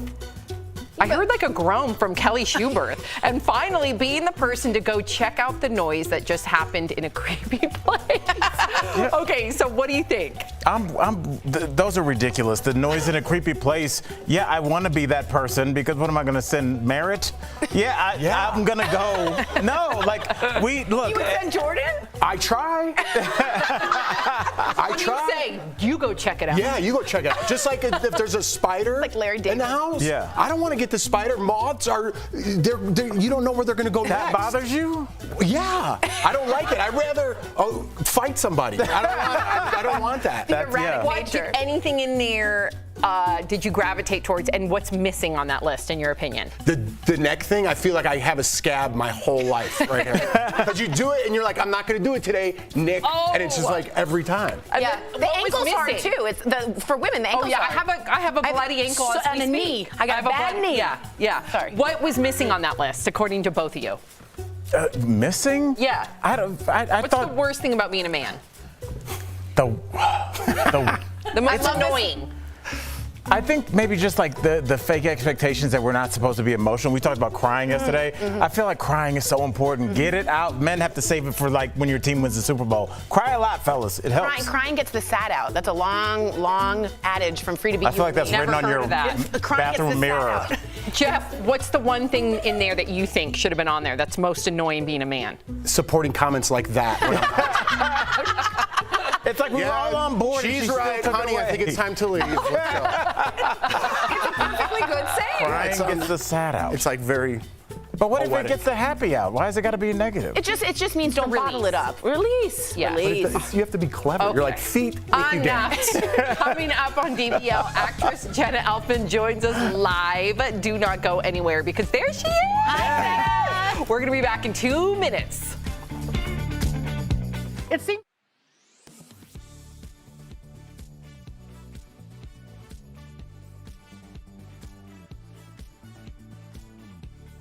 Have you seen Squid Game yet? I binged it a few weeks ago. The show follows a deeply indebted South Korean man who enters a competition with 450 other people in precarious financial situations for a chance to win a $38 million cash prize.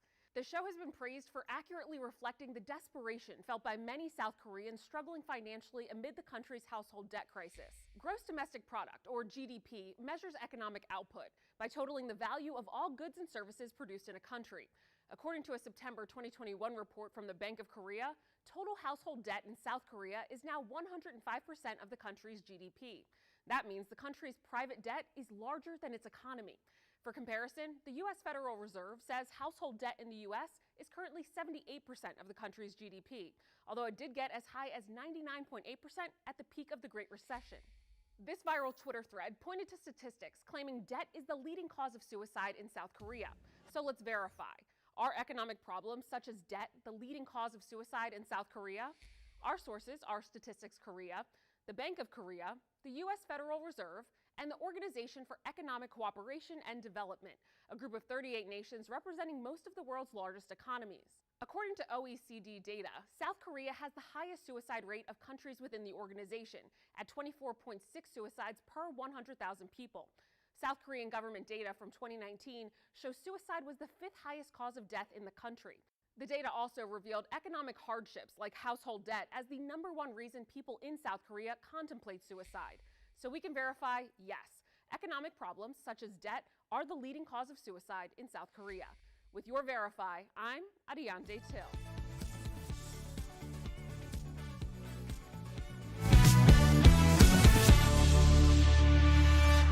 You know, they have pie in San Francisco. Not this pie. You're right. It's the best pie I've ever had in my life. How did you find this place? Oh, my family lived in Reno for a couple years till my dad fixed the van.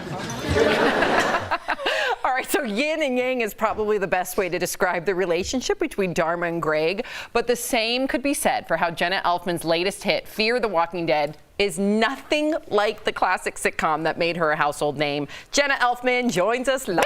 Yay! Okay, so Jenna, I have to tell you, first of all, our viewers might not even know this, but one of your first gigs was in a Depeche Mode music video, Halo. What was the, as a Depeche Mode fan, what was the cool? Oh, wow, that's so cool. What was the coolest thing about being in that video? Well, you know, the director's name is Anton Corbijn, and he's like a legend, photographer, director of U2, Depeche Mode, and so as a emerging artist, I just felt it was very, I don't know, it was a big honor to be able to work with Anton and Depeche Mode and just sort of contribute to that aesthetic creation, you know? It's pretty cool. I think I was like very 18, cool. maybe in that. Yeah, and big brownie points, right? That's like forever coolness. Forever. Absolutely. What a good party starter, you know what I mean? Were you in Depeche Mode? She got nothing else to talk about. Yeah, she's not. She's got nothing else. No other gigs. Yeah, no other gigs. All right, fans of Dharma and Greg, by the way, my whole family, it was the Jewish, the spiritual, we all loved you. We loved you, we loved you. We're surprised when it was not renewed for a 6th season, ending the show without really a proper farewell. And I just wondered how you would have wanted this final season to end. If you had a magic wand. Wand? Yeah, don't we all wish we had that magic wand? You know, I think it would have just been nice. The season, we ended our 5th season and then we went into our hiatus. We had our big wrap party, went into hiatus, and just were like waiting for the May announcements on if we got renewed or not. And it was like, no, you didn't. And then it was so anticlimactic for having been a hit show that was in every country with 18 million viewers every week. So I wish I could have just sort of said, hey, you're renewed for 6th season, or at the beginning of the 5th season, if they had said this is going to be the last season. then you go about it. I mean, these are crew members. We've spent 5 years intimately working together. You just want to have some closure. Totally. So I ended up writing a letter to every crew member, just thanking them and everything, just to have some kind of symbolic closure, because it was a really special experience for everybody. It was a special time in our life. Elfman? I guarantee you every single crew member still has that letter. That's amazing. That's the stuff people remember. All right, now let's be real now. You were on Fear the Walking Dead, and it's about people fighting to survive the zombie apocalypse. So tell us, what is it like being a regular person that knows that your character could be killed off really easily? This is true. I feel like it's no different than just being an actor, and a show could get canceled at any time. It's like really all the same bucket of, of stress, really. But I think I was more concerned about it when I first started the show, even though I'm contractually committed to the show.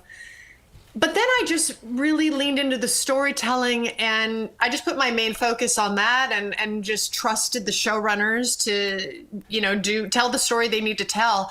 And I get so much joy out of playing June and all of the dynamic changes that my character gets to go through. And as an actor, to be able to play those changes has been so fun that I just put my main focus on that. And I'm so used to what I said about being an actor, that you just have to not put your attention on that. You put your main attention on creativity, and that kind of keeps you flowing, I wanted to ask you just quickly, what characteristic do you think your character has that helps her survive the best?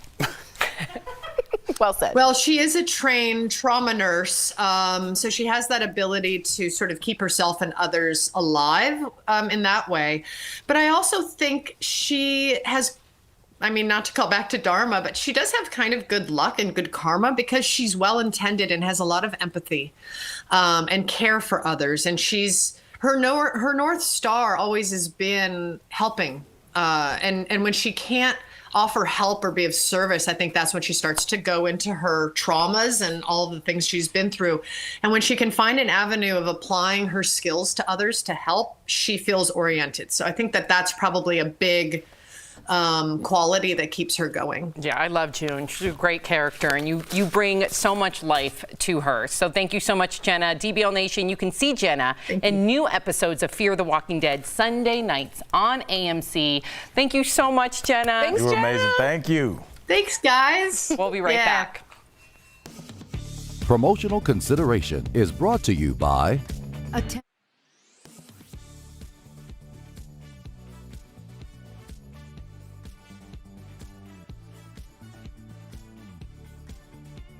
That sound means it's time to verify. It's the home stretch to Halloween, and all the overpriced candy is flying off shelves. You and your little goblins aren't the only ones excitedly licking your lips.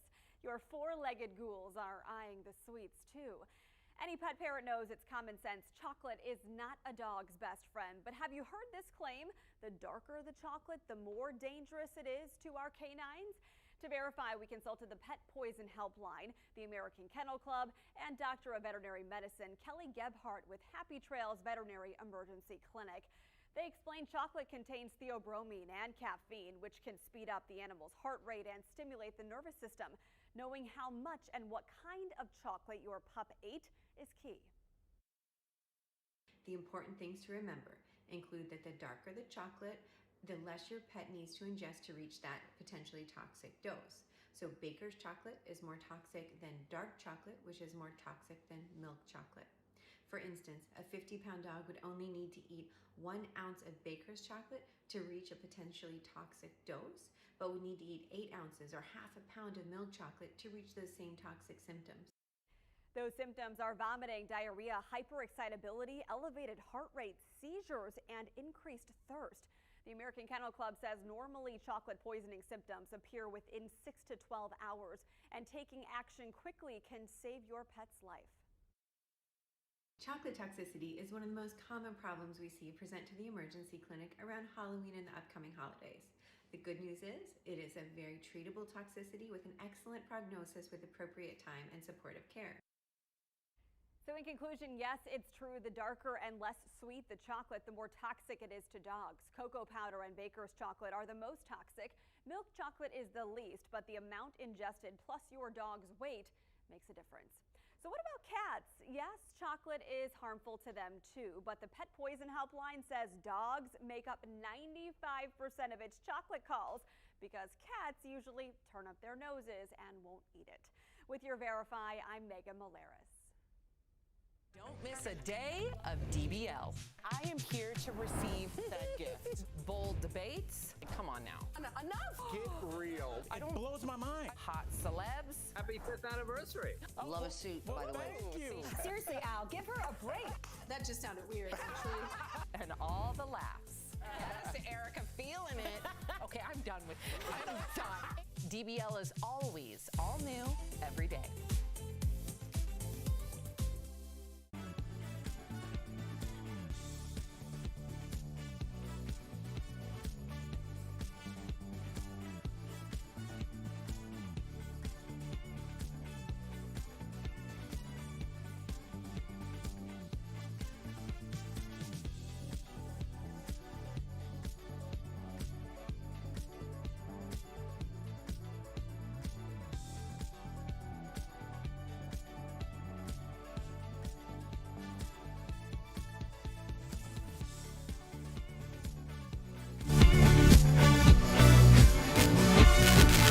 Tomorrow on DBL, we're going all in for Halloween.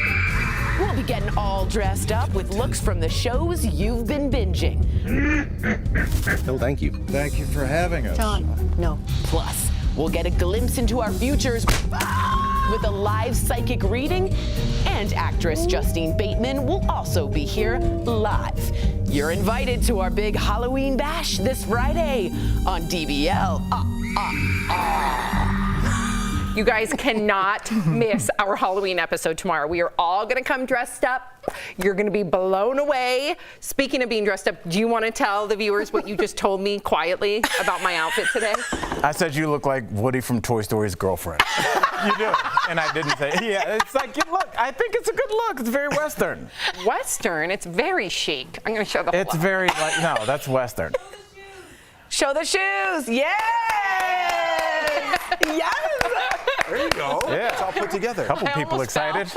That would have been the best. I almost fell. Yeah. But If you were okay, of there's course. a ledge right there. Yeah, but you would have been okay. Everyone would have got a good laugh. Yes. Okay, so who's most excited about their outfits tomorrow? Their costumes, I should say. Their costumes, and we got a great costumer and wig person coming and really doing it well. I'm a little worried because mine's a little tight. A little tight. Oh, I can't wait. Little tight. I can't wait. It's going to be good, though. Can I say short for you? Do you know who I am? Yeah. Short? Okay. You're leaving. Tune in tomorrow. I don't even know what you're tuning in for. If you're leaving us, you can watch the second half of the show online. Watch on YouTube, dailyblesslive.com, or our DBL mobile app. But if you're sticking around, here's what's coming up. Jada Pinkett Smith opens up about her sex life with Will, and things get real. Why she says you have to get uncomfortable to get healthy. And we're getting our first look at Tiger King 2. Will it be another hit, or is this just overhyped?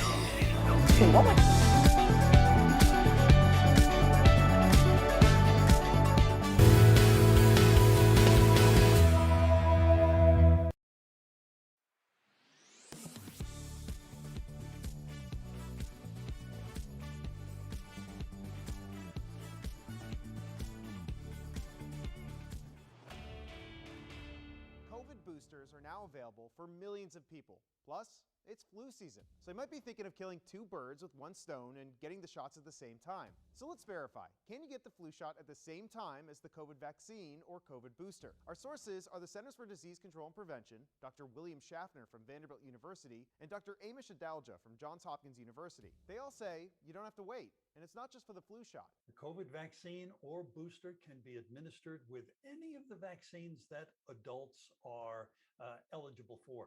And that includes the shingles vaccine, Tdap, pneumococcal, that's the pneumonia vaccine, or flu vaccine. There are no safety concerns about getting these vaccines simultaneously, and there's no efficacy concerns.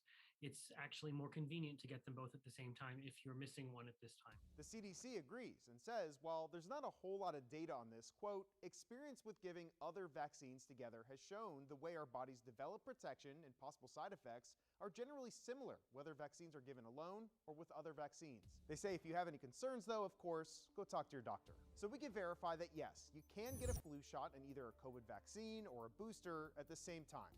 With your Verify, I'm Evan Kozlov.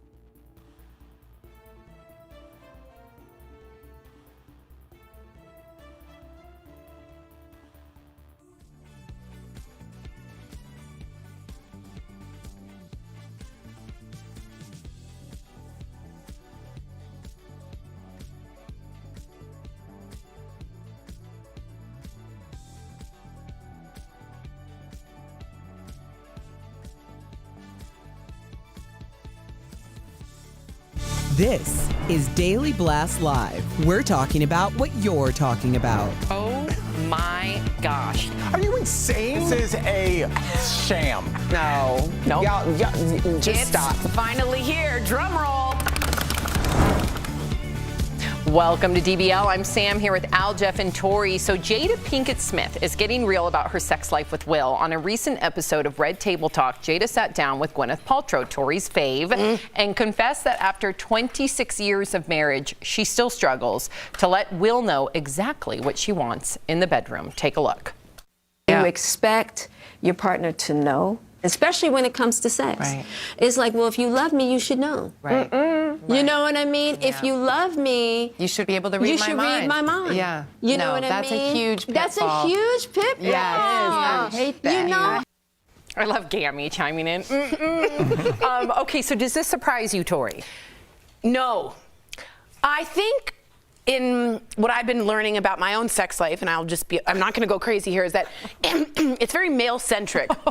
No, Sorry, really. Is that what you do to turn on your husband? Yeah. No, it's very male-centric. What you see is, dealing with women and the magazines and the videos and all that. It's all what men want, men want. And it's very hard for a woman to say to a partner, you know what really gets me going is this strange thing. Or whatever, even if it's not strange. That takes some guts, and it takes trust from the other person. So I love that Jada brought this up, because if Jada has a problem, we can all have a problem. And I suggest taking an uncomfortable situation and doing it in a comfortable setting. Have a glass of wine. Do it over, not in the bedroom at that moment. Do it over cheese and charcuterie and say, this really gets me going. What gets you going? And let it go back and forth. Is this happening in front of the Eiffel Tower? I'm simply What saying, would you say, take it Jeff? out of that situation. Jeff, and let's make it say you comfortable. were, thank you, Tori. Thank you. Let's say you were enjoying a charcuterie board. And cheese is part of the charcuterie. Yes, you can just say charcuterie board. Let's say you're enjoying a charcuterie board. That was the biggest point I took out of that whole thing. And your wife says to you, this brings up this conversation. Do you think, how would you? Okay. Yeah, let me put it like this. So I think you should be comfortable, like Tori says. And I think Jada, not to blame here, but shares a little of the blame. After 26 years, you should be comfortable enough to say what turns you on or what, if it's not working out. She should be comfortable enough. And might I say, I'm a fan of like the shaved head. She looks great. Me too. I kind of like it. I kind of like it. I don't know if that's been said, but No, just want to point I was it out. thinking that. Very so I'm glad you Yeah, I said like it. that. Yes. But if you get too weird, you risk the relationship. If I say something really that's out in left field and now we're dating for 20 years and I'm like, listen, I like to dress in a bear costume and people have those do things conversations, weird. and it's you know what? Whatever it is, whatever it is. It's okay. But no, because then next time you get in a fight and be like, oh, Jeff with his bear costume. Yeah. Like you're gonna picture me. Well, that's in what that- people are in that scared of. vulnerable That's what position. that's a legitimate fear. That's what people are scared of. I don't think a lot of people have admitted to themselves what they like. Much less that you might type it into a search engine. Yeah. But you probably have not said those words out loud, especially to your partner, somebody that you're raising kids with, you might have a business with, or you go through life with, and you don't want them to look at you any differently because of this thing that you're into. But honestly, I think it's weirder that we don't have the conversation and we just default to kind of everybody just gets roses and Because chocolates. we're puritanical but no country. one, I don't want either of those Sex things. is a no-no in America, which is absolutely ridiculous. Communicate. Use your mouth and talk about it. But you're just saying that you're just learning to do that, and you're the most communicative person I know. That's very true. And so what chance do the rest of us have? And Jada's saying the same thing. She's very sex positive, and she's having trouble. I'm just saying it's not always what you think of in terms of, it can be a conversation. Doesn't have to be, I want to be a bear costume, and be like, hey, have you ever thought about this? Yes. Have you ever been in costume? Right. Do you like bears? Maybe work your way into the bear costume. First start with just, do you enjoy bears? Yes. By the way, I'm going to be a bear First, tomorrow. lay backwards on the bed. No, but shimmy them up. If you get too weird, you run the risk of hurting that relationship. That's fair. Right? That's if your fair. husband came to you like with something totally crazy. But you should know your partner, and if they're not really flexible, then that's probably not a good match for you. But you might be 19 years in. But define weird. Deviancy is going to be different in every different relationship. What's deviant to me is going to be different to you. So I think. But it's deeper than that, Sam, because I would argue a lot of people would think that things are deviant, but they're into it watching other people do that, but they might not want their spouse to do that. Because they'd look at them differently. It's layered. It's really layered. It is really What if someone's like, very what weird. if someone's like, my wife's like, I want to have sex with the neighbors? That's a problem. No, you know what? That's a conversation. Here's what I've learned, because I listen to a lot of podcasts about sex and stuff. They say it's not a problem. It's just that you have to have the conversation of like, do you want to have sex with the neighbors also? No, I don't. Well, what can we work out? Well, maybe we have an open-ended relationship. How about you dress up like the neighbors? That's one option that you can easily Pete's cross mowing off. his lawn, I know what my wife's thinking about. Yeah, it's a problem. It's a problem, yeah. Okay. It's a conversation. Are we going to let Sam's suggestion just dress up like the neighbors? That's going to ride? That's terrible. I'm sorry. That's, to me, sounds like a nice compromise. At least you're talking about it. If you want to scare your neighbors into moving. Your husband says he wants to have sex with the neighbors. You're like, your answer is I'm going to dress up like the neighbor? First of all, I know my husband's not going to come to me and say. No, you don't. Well, first of all, every relationship, like I said earlier, is going to define what they think is deviant. So to somebody else, that might be an aphrodisiac. Oh, yeah, let's fantasize being Pete and Tony. You're fantasizing about being a couple in the suburbs. Okay, I'm done. We don't have enough time. We got to go to the next story. Oh, we got Especially after that hot fantasy. Errands and then mowing the lawn. Bed Bath and Beyond. Don't know if there'll be enough time. You can do it in your minivan. There's never enough time. All right, we're getting a first look at the sequel to the Netflix hit show Tiger King. Tiger King 2 goes into the aftermath of the sale of Joe Exotic's zoo to Jeff Lewis. Like Bravo's Jeff Lewis? No. Oh, watch. We have more money than God right now. So nobody loves me. Jeff and Lauren are like two rabid dogs in a goldfish bowl. Lady peaceful. What happened to Don Lewis? Carol knows something. He was dealing with some shady characters down in Costa Rica. Don liked to play with dangerous stuff. We also see Joe speaking from prison, where he is spending 22 years for a botched murder-for-hire plot to kill Carol Baskin. Are you guys going to watch this? No. I'm a pop culture lover, and I just think this is done. So you're not going to watch it? No, Tiger King was a great moment and a great moment in time. We were all home. We all got to talk about the same thing. I'm not into this, and I also really feel bad for the cats. Me too. Like, no I couldn't one's watch talking it. about it. I couldn't watch it. Nobody cared about the Nobody, cats. and it's like, I don't know. I'm just like, I'm not into it. But enjoy. Jeff, are you going to watch it? I can't stop thinking about my neighbors now. Yeah. How would you dress up like that? I'm going to feel weird just seeing them when I get home. Like, you're the one that brought it up. I know, but now I hate You brought it up. No, he brought it up. I didn't bring it up. They just You said out of fantasize time. about it, though. I do not. Stop it right now. Coming up on DBL, magician Matt Franco joins us live. Yay. I'm for Matt. He's got a trick for us. There he is. Yeah, Yes, Matt. Don't go away. Closed captioning provided by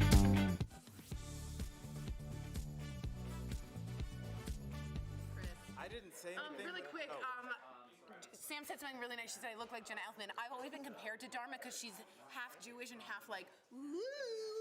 And I married a really like straight-laced dude like Greg. So it's a really big compliment. Really big compliment. Any more about you? No. Al had something to say. Al? What's that?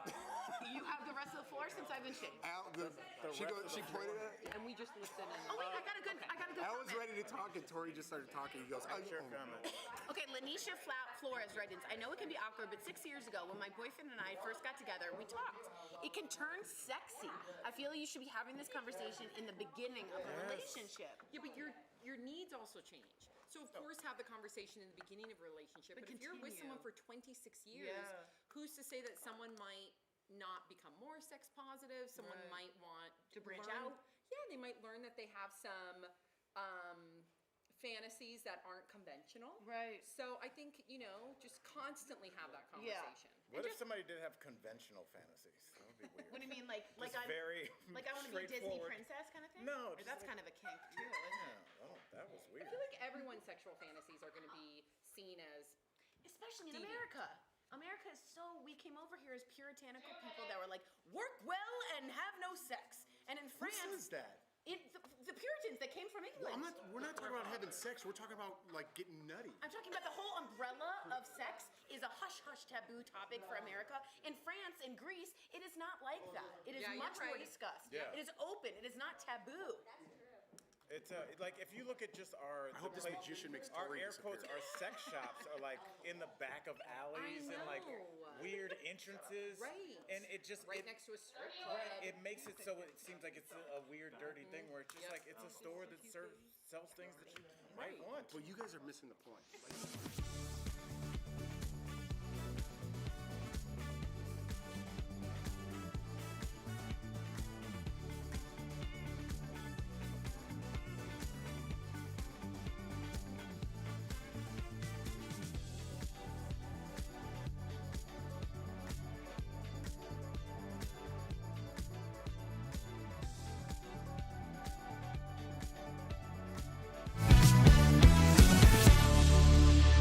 Cover that glass. That glass, of course, becomes a bottle. That bottle then becomes, of course, the full glass. But in order to do it that way, you have to have an extra bottle here. If you have one there, you gotta have one there. And if you're gonna use one there, you gotta have one there. And that's just too many bottles. We'll be having fun all night. Oh my gosh, come to the studio. Welcome back to DBL. He was the first magician to win America's Got Talent, claiming the $1 million prize and kicking off his own Vegas show, Magic Reinvented Nightly. Matt Franco, welcome to DBL. Yes, Thanks buddy. for having me. How are you? We are doing really well. We're so excited to have you. Big fans here. Now, you've been performing magic since you were in preschool, which is crazy to me to think that. So we got to know, did you ever have an embarrassing moment on stage, maybe perhaps when you were younger? Well, I've had them as an adult too. But yes, perhaps the most scarring, I was probably around 11 years old and I was floating a silver ball on stage. And this was in front of the high school auditorium. Of course, I wasn't in high school. Oh, we have video. Okay. And oh boy, there's footage. There you go. And you'll see the ball just cracks in half and hits the stage. Here it comes. There it goes. Zoom out. Yep, Dad had to zoom out to show what happened. And then I run back and fix it and make it float again. But we need those. That's how you perfect your craft. And look at him now. I know. Matt, I got to tell you, big Yeah, fan. now nothing throws me off. Big fan, Matt. I watch you on AGT. Well deserved. But I got to know, being a magician, does learning the secrets behind a trick ruin the magic at all? That's a good question. I actually think it makes it better, right? Mm-hmm. So at first, when you learn the secret to a trick, it could seem like, oh, that's it. But then when you start to think about, well, why does that fool my brain? Even after you know how it's done and you watch it again and it's still, your brain still is sort of fooled by it, that to me is fascinating. So I like getting even deeper into the psychology of how things work. But there are always two types of people watching magic, those that just enjoy it and those that I can see get ticked off. And they're like this. Funny. Yeah, well, Matt, your Vegas show incorporates so much audience participation. I've been doing stand-up for 15 years, and I'm scared to talk to the audience because it's so unpredictable. So, like, what's the craziest interaction you've had with an audience member on stage? Yeah, I love the improvisational elements. I've had lots of crazy things happen. It's crazy to pick just one. I've had someone pass out on stage where I actually caught them before they hit the stage. I think I saved her life. It was a crazy situation. I've had multiple times when I brought, because it's a show for the whole family, and at the end of the show I bring sometimes younger volunteers on stage, right? And I've had some instances where they can't hold it in and pee their pants. I've seen that, yeah. That's so magical. I've had people, it's Vegas. I've had people come up on stage barefoot. I just never know what I'm going to get. It takes a lot of courage. That's so scary. All right, so we hear you have a trick for us, Matt. We cannot wait to see it. Show us.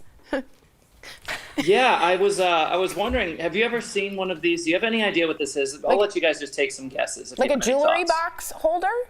Oh, that's a good guess. You were close when you said box. I'll what say was that? for Apple AirPods. Yeah. Like the box Now inside zoom in there. here so you can see this. Watch this. I'll show you what this is. This is actually a card box, but it's not printed yet until I go like this. What? Whoa. Now that's just the outside. The inside is of course still blank. But watch, if I close up the box, almost like origami, I fold it up and then I snap. There's not cards in The there. cards actually appear Stop it. inside Are you serious? of the box. I will not stop it. This is my job. Now you'll see the cards are actually blank too. This is what they look like before they leave the factory. But you guys will love this. If you look at the deck and you just think of any card that you see, they're going to be all I printed. have to do is snap my fingers and it comes back to the top. Wait, what? You don't look It's all impressed. the same. Because it's all the same. Yeah, thank you. Yes. But if I wanted to print one of the cards, Right. if I wanted to print a card, I do that. Oh. Yeah, no, it happens kind of quickly. Don't miss it. Watch. All I do is if I wave the hand over, you'll see this is what they look like before they leave the factory. Let's say you're playing a game of poker, and in your hand you have a 5, maybe a 10, maybe a 9, maybe a 4, maybe a 6. Of course, I don't have any of those cards. But if I did, they would actually look like this. But this is a trick card, right? Because there's nothing here, except it's all the way here. Now you have a back without a face and a face without a back. It doesn't make much sense, but if I snap, that makes not just one card, but every card in the deck. Not just the faces, but also the backs. Matt, you're a full factory. That's insane. But if there's one thing I want you to remember before we go, it's that this is what cards look like before they leave the factory. So if anybody asks you how that's done, promise me you'll just tell them you have no idea. What? Matt, do you have a factory for money printing too? That was amazing, Matt. I will show you that one next time. That is amazing. You are incredible. I don't know how Bravo. you did that. Matt Franco, thank you so much for chatting with us. It has been an absolute pleasure. Matt headlines his own show, Magic Reinvented Nightly, at the Link Hotel and Casino in Las Vegas. You can buy tickets online. Thank you so much, I feel a Matt. Vegas Thank trip coming you. on. Oh, let's do it. Yes. We'll see you Yes. backstage. Thank you all for having me. We'll see you backstage in Vegas. We'll be right back. Your insurance mark.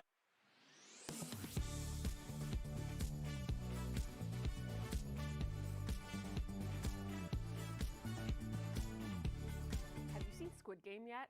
I binged it a few weeks ago. The show follows a deeply indebted South Korean man who enters a competition with 450 other people in precarious financial situations for a chance to win a $38 million cash prize.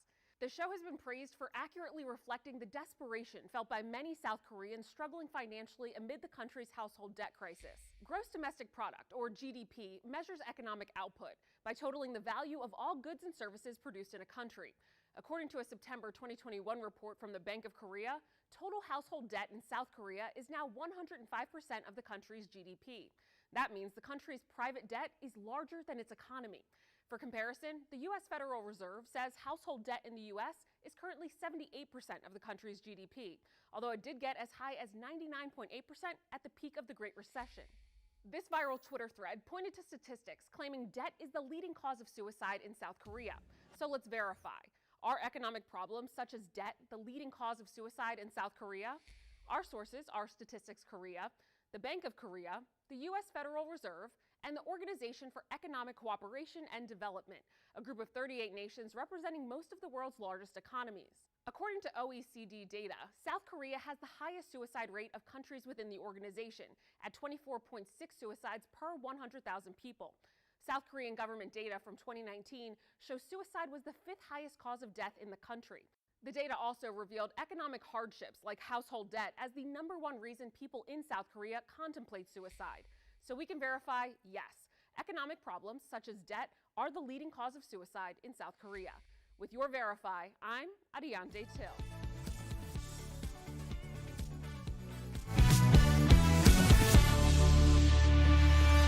Welcome back to DBL. If you're anything like me, you're probably starting your holiday shopping right about now. So if so, you're not going to want to miss the awesome products that Steph showed Tori earlier, all discounted for you from our friends at Morning Save. Check it out.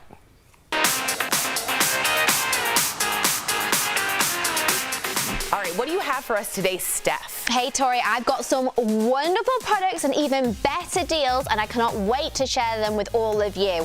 So first up, we've got Cloth and Gable Down Alternative Comforter. So you will get one comforter, and it's available in king, queen, or full in 6 neutral colors. And the best bit, Tori, it's 100% hypoallergenic. Ooh, I like that. So it's ideal for anyone that's got sensitive skin and allergies. I love it. And the baffle box construction of the comforter will prevent the fibers from shifting. So you don't need to constantly fluff it up. Isn't that amazing? Nice. I like this. So normally these are around $120, but now it's only $29 for the twin, $39 for the king or queen, which means you'll be saving 76%.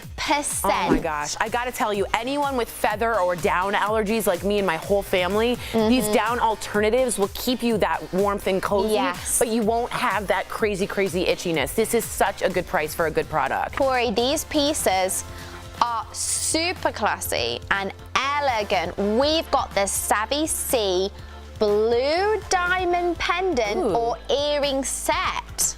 Look at these. Wow. So this deal includes either one pair of earrings or one pendant. And let's be honest, we love bringing you great, unique products. So we asked our friends at Savvy C to design these just for you. Our Morning Save customers. Look at that! So the infinity design represents eternity, and it's beautiful with a little splash of color from the blue diamonds just here. Normally it's $399. Now it's only $39. Oh my! So that saves you guys 90%.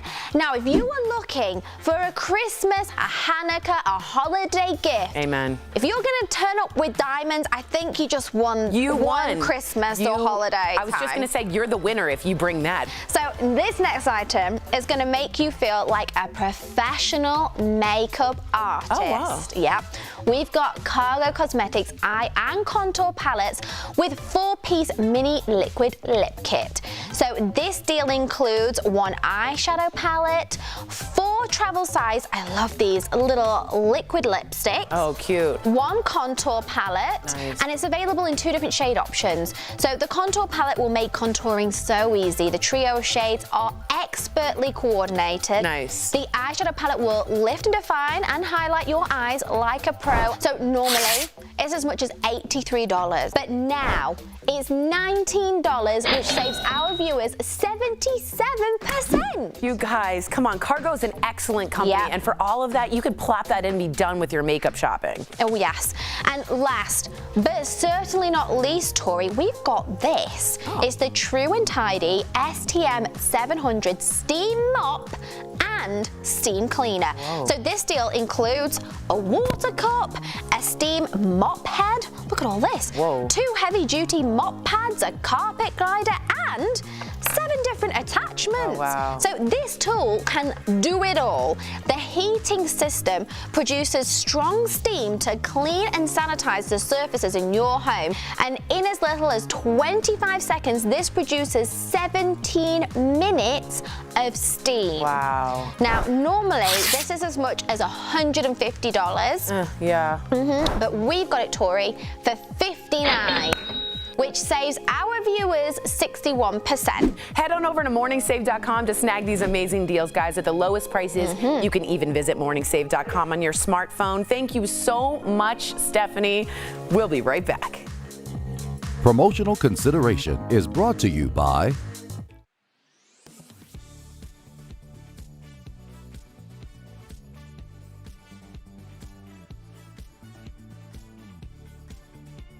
That sound means it's time to verify. It's the home stretch to Halloween, and all the overpriced candy is flying off shelves. You and your little goblins aren't the only ones excitedly licking your lips. Your 4-legged ghouls are eyeing the sweets, too.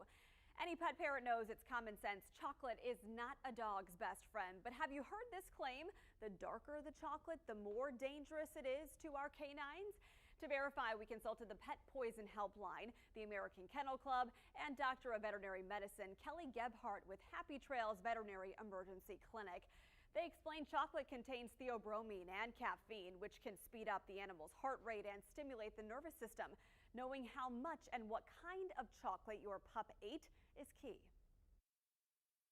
The important things to remember include that the darker the chocolate, the less your pet needs to ingest to reach that potentially toxic dose.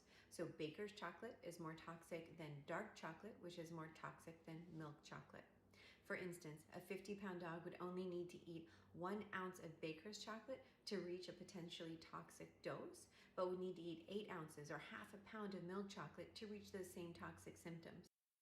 Those symptoms are vomiting, diarrhea, hyperexcitability, elevated heart rate, seizures, and increased thirst. The American Kennel Club says normally chocolate poisoning symptoms appear within 6 to 12 hours, and taking action quickly can save your pet's life.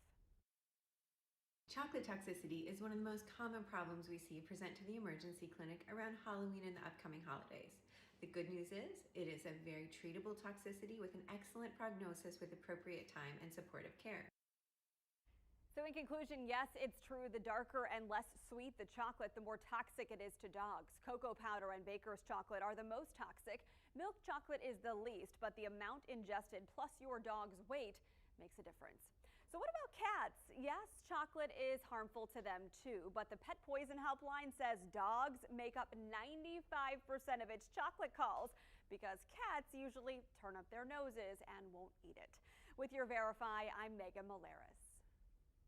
Don't miss a day of DBL. I am here to receive said gift. Bold debates. Come on now. Enough. Get real. It blows my mind. Hot celebs. Happy 5th anniversary. Love a suit, by the way. Thank you. Seriously, Al, give her a break. That just sounded weird, actually. And all the laughs. Yes, Erica, feeling it. Okay, I'm done with you. I'm done. DBL is always all new every day.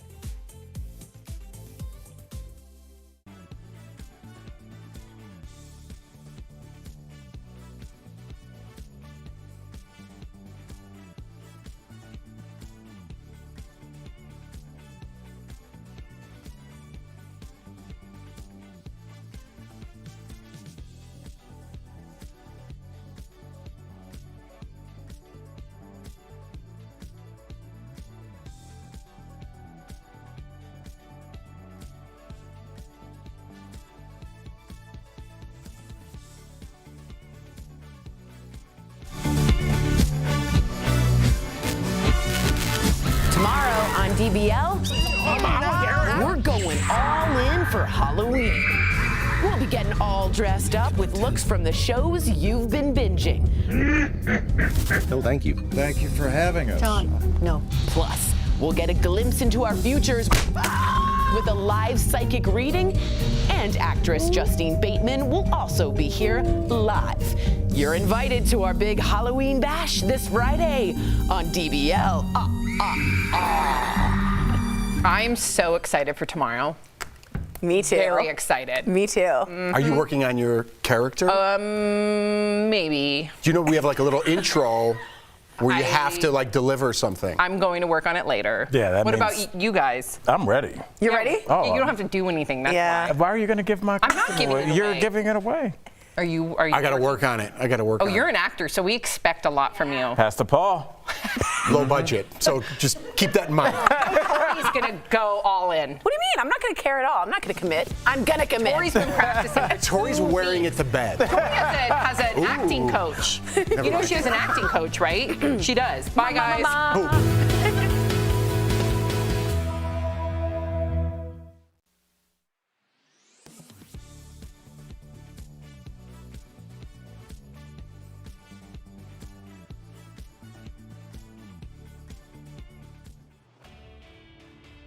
COVID boosters are now available for millions of people. Plus, it's flu season. So you might be thinking of killing two birds with one stone and getting the shots at the same time. So let's verify. Can you get the flu shot at the same time as the COVID vaccine or COVID booster? Our sources are the Centers for Disease Control and Prevention, Dr. William Schaffner from Vanderbilt University, and Dr. Amish Adalja from Johns Hopkins University. They all say you don't have to wait, and it's not just for the flu shot. The COVID vaccine or booster can be administered with any of the vaccines that adults are eligible for. And that includes the shingles vaccine, Tdap, pneumococcal, that's the pneumonia vaccine, or flu vaccine. There are no safety concerns about getting these vaccines simultaneously, and there's no efficacy concerns. It's actually more convenient to get them both at the same time if you're missing one at this time. The CDC agrees and says while there's not a whole lot of data on this, quote, experience with giving other vaccines together has shown the way our bodies develop protection and possible side effects are generally similar, whether vaccines are given alone or with other vaccines. They say if you have any concerns though, of course, go talk to your doctor. So we can verify that yes, you can get a flu shot and either a COVID vaccine or a booster at the same time. With your Verify, I'm Evan Kozlov.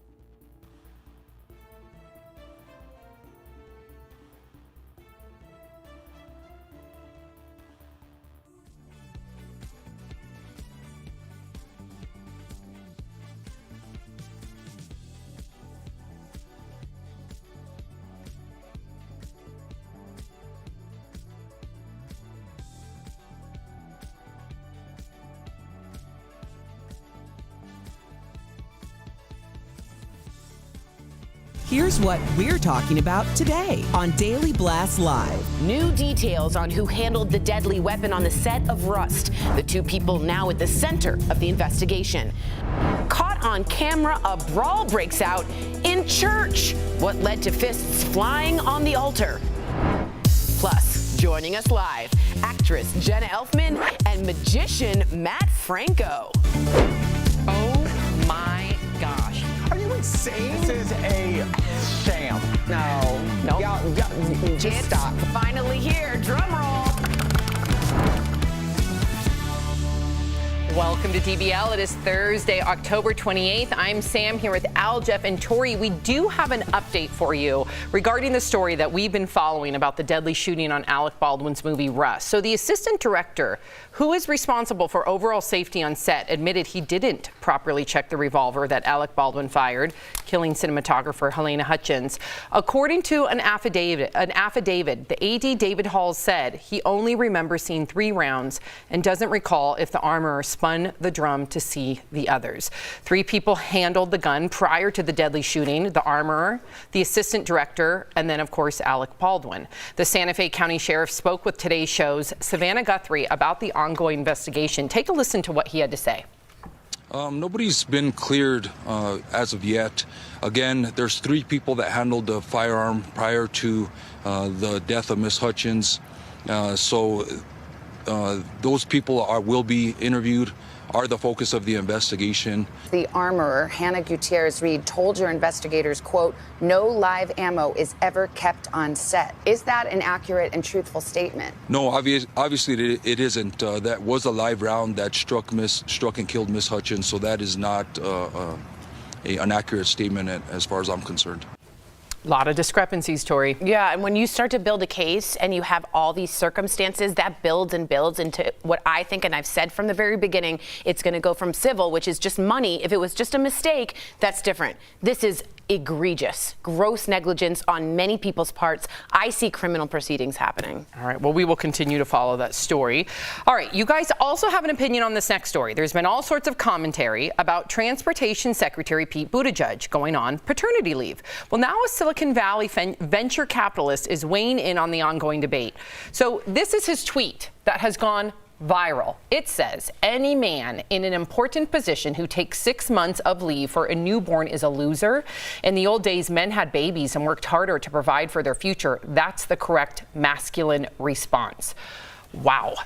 Okay, Al. So you have 3 kids. What did you make when you what did you think when you read that? I haven't thought anything for all these years because I was waiting for the correct masculine response.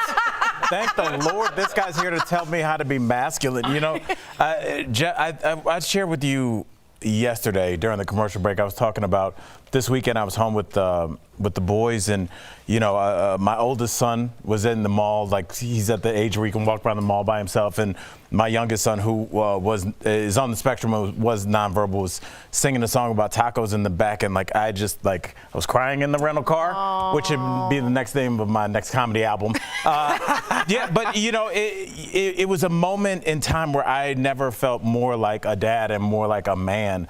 The idea that like it just seems so outdated, Jeff, to leave your baby and your spouse alone to go make money. I think being there means something, and it will mean something over the course of time. Things are bigger than money. I think this is one of them. I agree with you, but I think I want to ask, like Tori, because you're into politics, the transportation secretary. Should they, being a man, take off 6 months? And Sam, you own a small business. If you have 4 people working for you and it was the holidays and it's your busy season and they're like, I'm going to take 6 months off, would you let that person out of 4 take 6 months off? I think it's different with, and then Tori, please chime in. No, of course. I think every situation has to be different, right? Like, first of all, you look at our country, right? Every other country has mandated family leave, paternity and maternity. We have 0 in this country for maternity and paternity. Of course, every country tries to pick up the pieces and they try and implement maternity leave. Company, not country. Company. Far more than any dad, which is unfortunate, and that's a double standard, and we need to get better at that.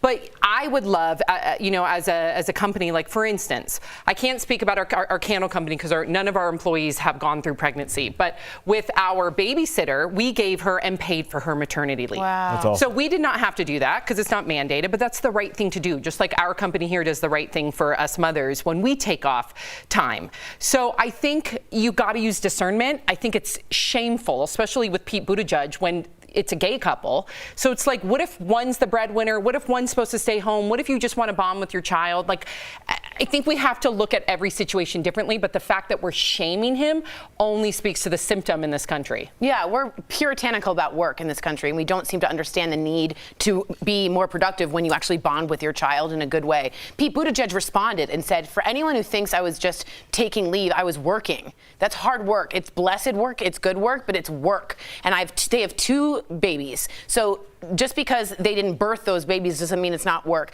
I get what you mean, though. Right now, infrastructure, the bill coming down, it's Christmas, it's Hanukkah. What are we going to do with the shipments?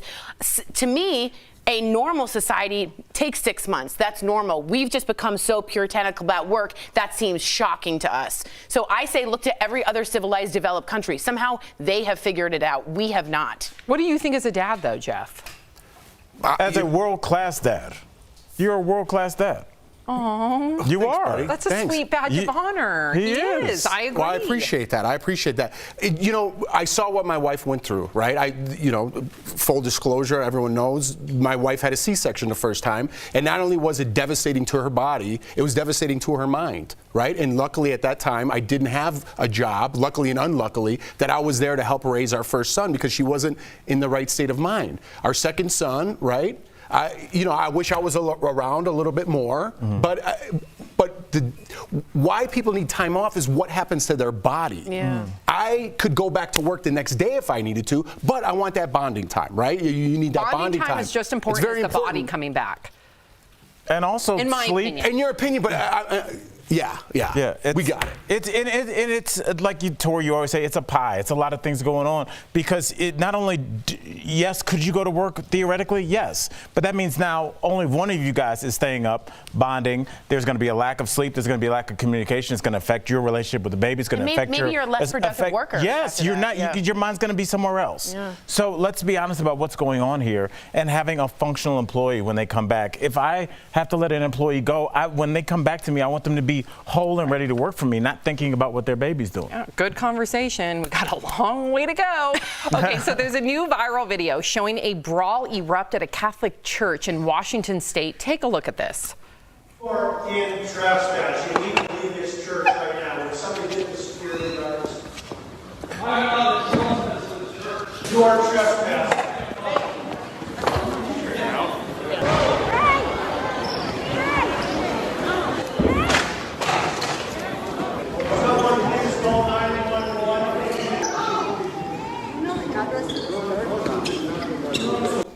So it turns out that this has nothing to do with masks, as many have had originally thought. According to reports, this man was allegedly engaging in abusive and threatening behavior and was not welcome at that church. Yeah, this man had a restraining order against him and was breaking the law. Why was he there? And violating it because he's a trespasser and he was a criminal and he's violating the law. Is trespass enough? No. He had a restrictive order for safety from abuse. Yeah. He was not allowed in that space. And when you do that, I think the priest or pastor, I'm so sorry if I'm saying it wrong, did the right thing by saying we need to close this down immediately. Again, I just want to give context. This was not about a mask. This was, to me, a lot more serious. It's really hard to see it in a church and a place of worship. I see that. But it's I think everywhere. they did the right thing, to be honest.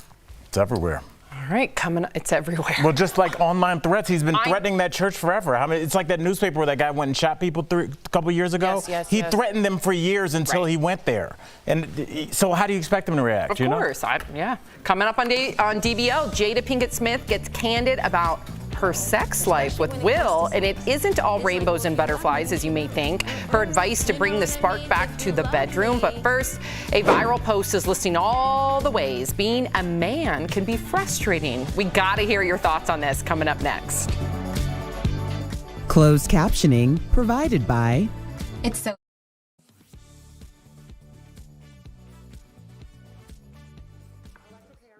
People are like, we are a hot mess talking about our country.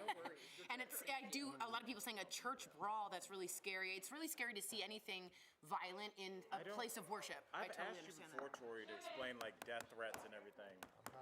Yeah. It's very interesting. I don't get how you can just say over and over again, I'm going to kill you, and then you show up. Because and then they arrest you, and then you just get trespassing. I don't think the church really has anything to do with it. Let's remove the part of the church, because if a criminal comes into any place, they got together though as a team. It was brilliant. It was brilliant, right? You know what I mean? They did to be It's like a honest, lot of people are hands off. They all a great I job. feel like they already must have had some sort of protocol in place. Well, they were ready for him.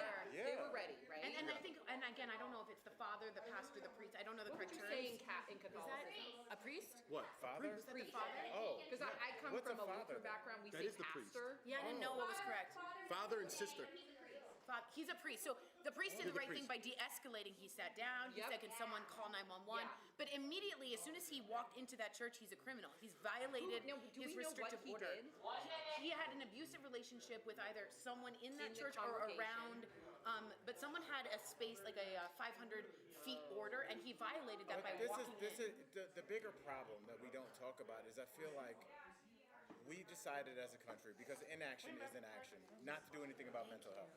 And so, since our government doesn't do anything, we don't do anything about mental health as a government. Right. So we let our mental health issues into the streets. That's right. And so that means we have to deal with it. That's right. We have to deal with it at church. Normal When you go to a citizens, gas station, there's somebody in there having an issue, you know? We do Or like you can't go to the park. No, we don't. So it's like they go somewhere. It's just like we have to deal with it. And then the police deal with it, and they're not trained to deal with mental health issues. But that's not their fault. Don't miss a day of DBL. I am here to receive that gift. Bold debates. Come on now. Enough. Get real. It blows my mind. Hot celebs. Happy 5th anniversary. Love a suit, by the way. Thank you. Seriously, Al, give her a break. That just sounded weird, actually. And all the laughs. To Erica feeling it. Okay, I'm done with you. I'm done. DBL is always all new every day.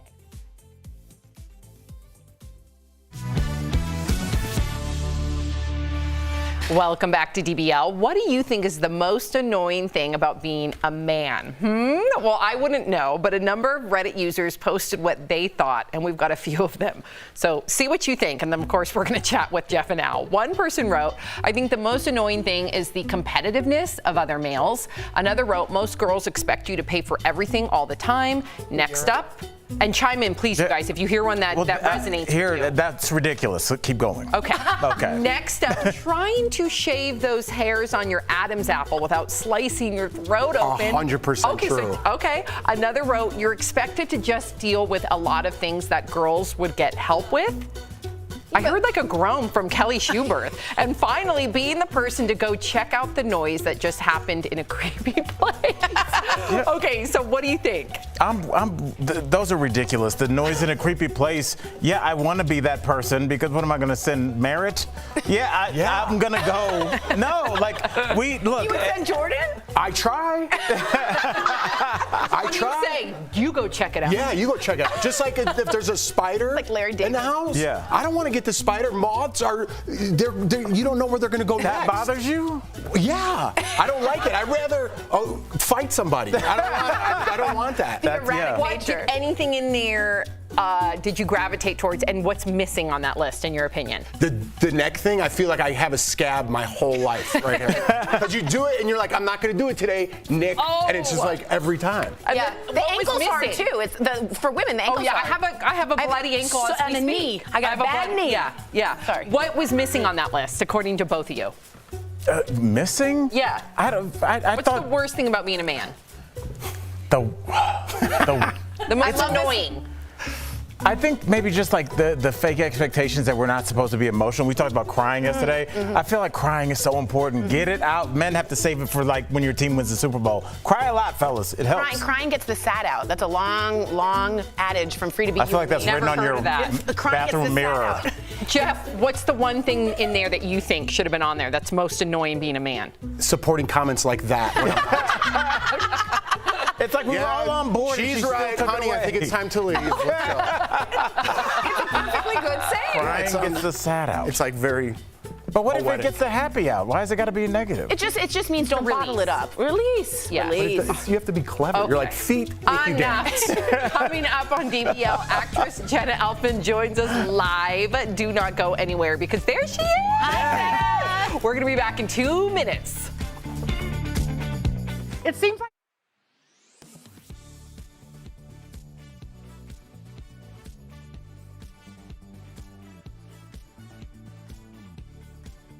Squid Game yet? I binged it a few weeks ago. The show follows a deeply indebted South Korean man who enters a competition with 450 other people in precarious financial situations for a chance to win a $38 million cash prize. The show has been praised for accurately reflecting the desperation felt by many South Koreans struggling financially amid the country's household debt crisis. Gross domestic product, or GDP, measures economic output by totaling the value of all goods and services produced in a country. According to a September 2021 report from the Bank of Korea, total household debt in South Korea is now 105% of the country's GDP. That means the country's private debt is larger than its economy. For comparison, the U.S. Federal Reserve says household debt in the U.S. is currently 78% of the country's GDP, although it did get as high as 99.8% at the peak of the Great Recession. This viral Twitter thread pointed to statistics claiming debt is the leading cause of suicide in South Korea. So let's verify. Are economic problems such as debt the leading cause of suicide in South Korea? Our sources are Statistics Korea, the Bank of Korea, the U.S. Federal Reserve, and the Organization for Economic Cooperation and Development, a group of 38 nations representing most of the world's largest economies. According to OECD data, South Korea has the highest suicide rate of countries within the organization, at 24.6 suicides per 100,000 people. South Korean government data from 2019 shows suicide was the 5th highest cause of death in the country. The data also revealed economic hardships like household debt as the #1 reason people in South Korea contemplate suicide. So we can verify, yes, economic problems such as debt are the leading cause of suicide in South Korea. With your Verify, I'm Adiante Till.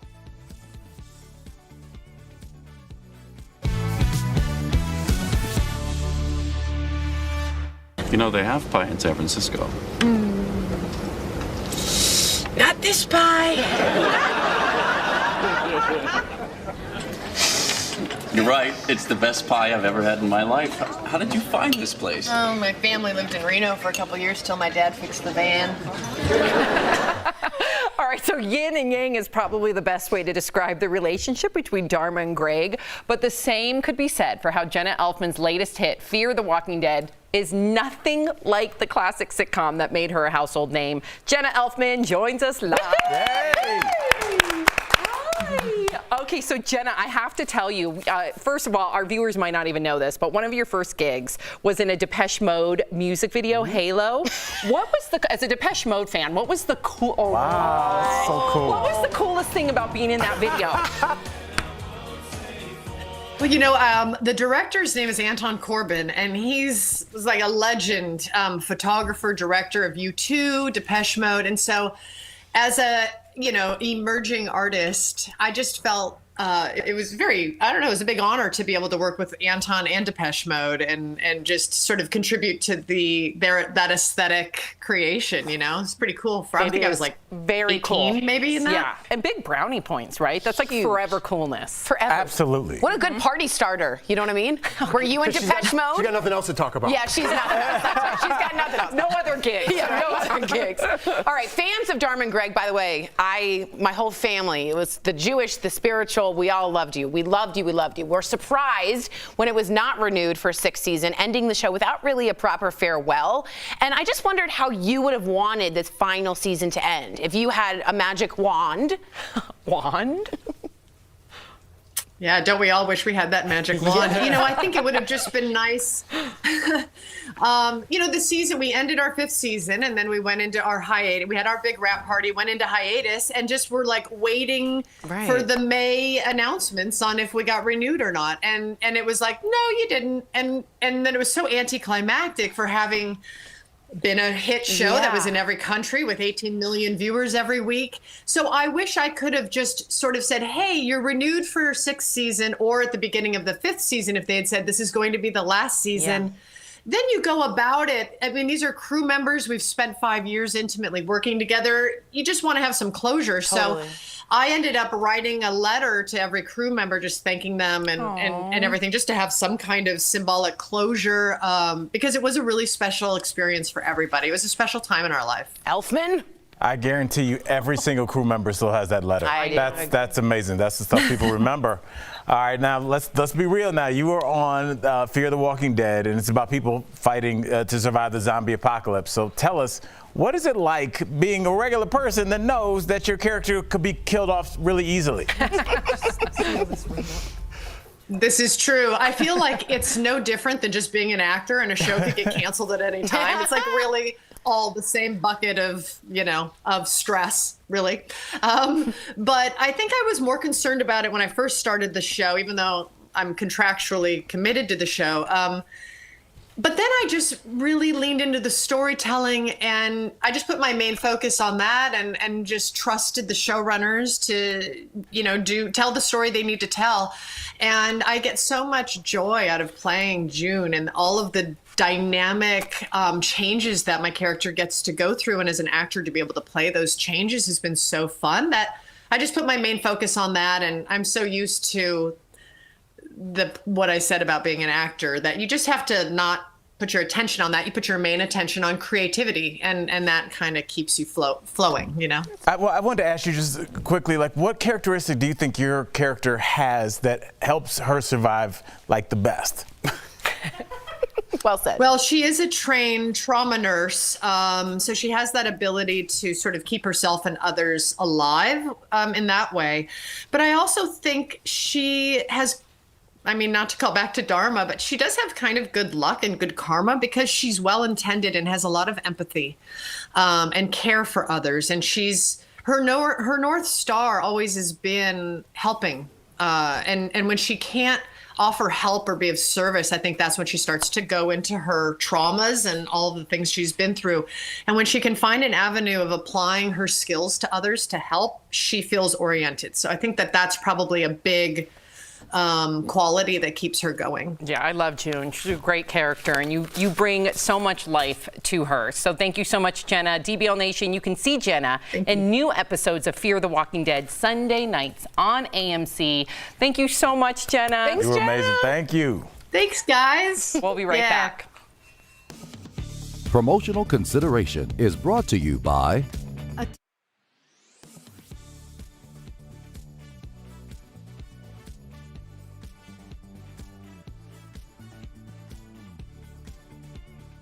sound means it's time to verify. It's the home stretch to Halloween and all the overpriced candy is flying off shelves. You and your little goblins aren't the only ones excitedly licking your lips. Your four-legged ghouls are eyeing the sweets too. Any pet parent knows it's common sense. Chocolate is not a dog's best friend. But have you heard this claim? The darker the chocolate, the more dangerous it is to our canines? To verify, we consulted the Pet Poison Helpline, the American Kennel Club, and Doctor of Veterinary Medicine, Kelly Gebhardt with Happy Trails Veterinary Emergency Clinic. They explained chocolate contains theobromine and caffeine, which can speed up the animal's heart rate and stimulate the nervous system. Knowing how much and what kind of chocolate your pup ate is key.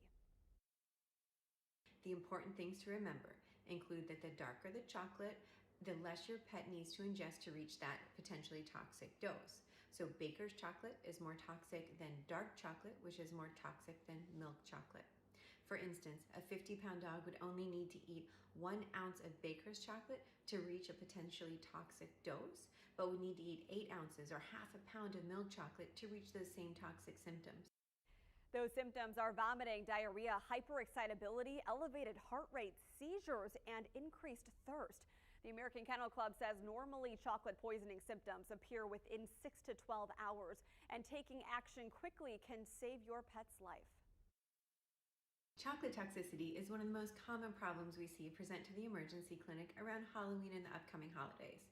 The good news is it is a very treatable toxicity with an excellent prognosis with appropriate time and supportive care. So in conclusion, yes, it's true. The darker and less sweet the chocolate, the more toxic it is to dogs. Cocoa powder and Baker's chocolate are the most toxic. Milk chocolate is the least, but the amount ingested plus your dog's weight makes a difference. So what about cats? Yes, chocolate is harmful to them too, but the Pet Poison Helpline says dogs make up 95% of its chocolate calls because cats usually turn up their noses and won't eat it. With your Verify, I'm Megan Molares. Don't miss a day of DBL. I am here to receive that gift. Bold debates. Come on now. Enough! Get real. It blows my mind. Hot celebs. Happy 5th anniversary.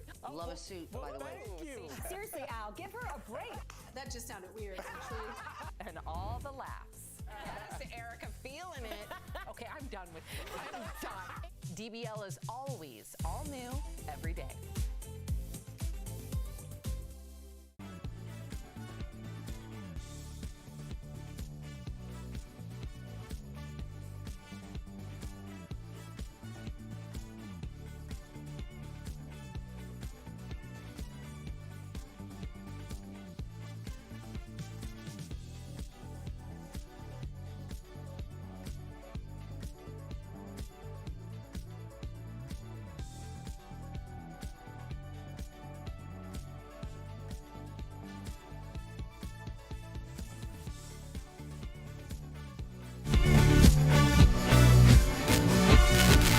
Tomorrow on DBL, we're going all in for Halloween.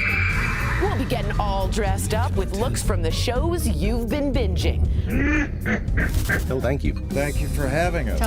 No. Plus, we'll get a glimpse into our futures with a live psychic reading, and actress Justine Bateman will also be here live. You're invited to our big Halloween bash this Friday on DBL. You guys cannot miss our Halloween episode tomorrow. We are all going to come dressed up. You're going to be blown away. Speaking of being dressed up, do you want to tell the viewers what you just told me quietly about my outfit today? I said you look like Woody from Toy Story's girlfriend. You do. And I didn't say, yeah, it's like, look, I think it's a good look. It's very Western. Western? It's very chic. I'm going to show the whole It's very, like, no, that's Western. Show the shoes. Yes! Yes! There you go. Yeah. It's all put together. A couple people excited. That would have been the best. I almost fell. Yeah. But If you were okay, of there's course. a ledge right there. Yeah, but you would have been okay. Everyone would have got a good laugh. Yes. Okay, so who's most excited about their outfits tomorrow? Their costumes, I should say. Their costumes, and we got a great costumer and wig person coming and really doing it well. I'm a little worried because mine's a little tight. A little tight. Oh, I can't wait. Little tight. I can't wait. It's going to be good, though. Can I say short for you? Do you know who I am? Yeah. Short? Okay. Okay. You're leaving. Tune in tomorrow. I don't even know what you're tuning in for. If you're leaving us, you can watch the second half of the show online. Watch on YouTube, dailyblesslive.com, or our DBL mobile app. But if you're sticking around, here's what's coming up. Jada Pinkett Smith opens up about her sex life with Will, and things get real. Why she says you have to get uncomfortable to get healthy. And we're getting our first look at Tiger King 2. Will it be another hit, or is this just overhyped?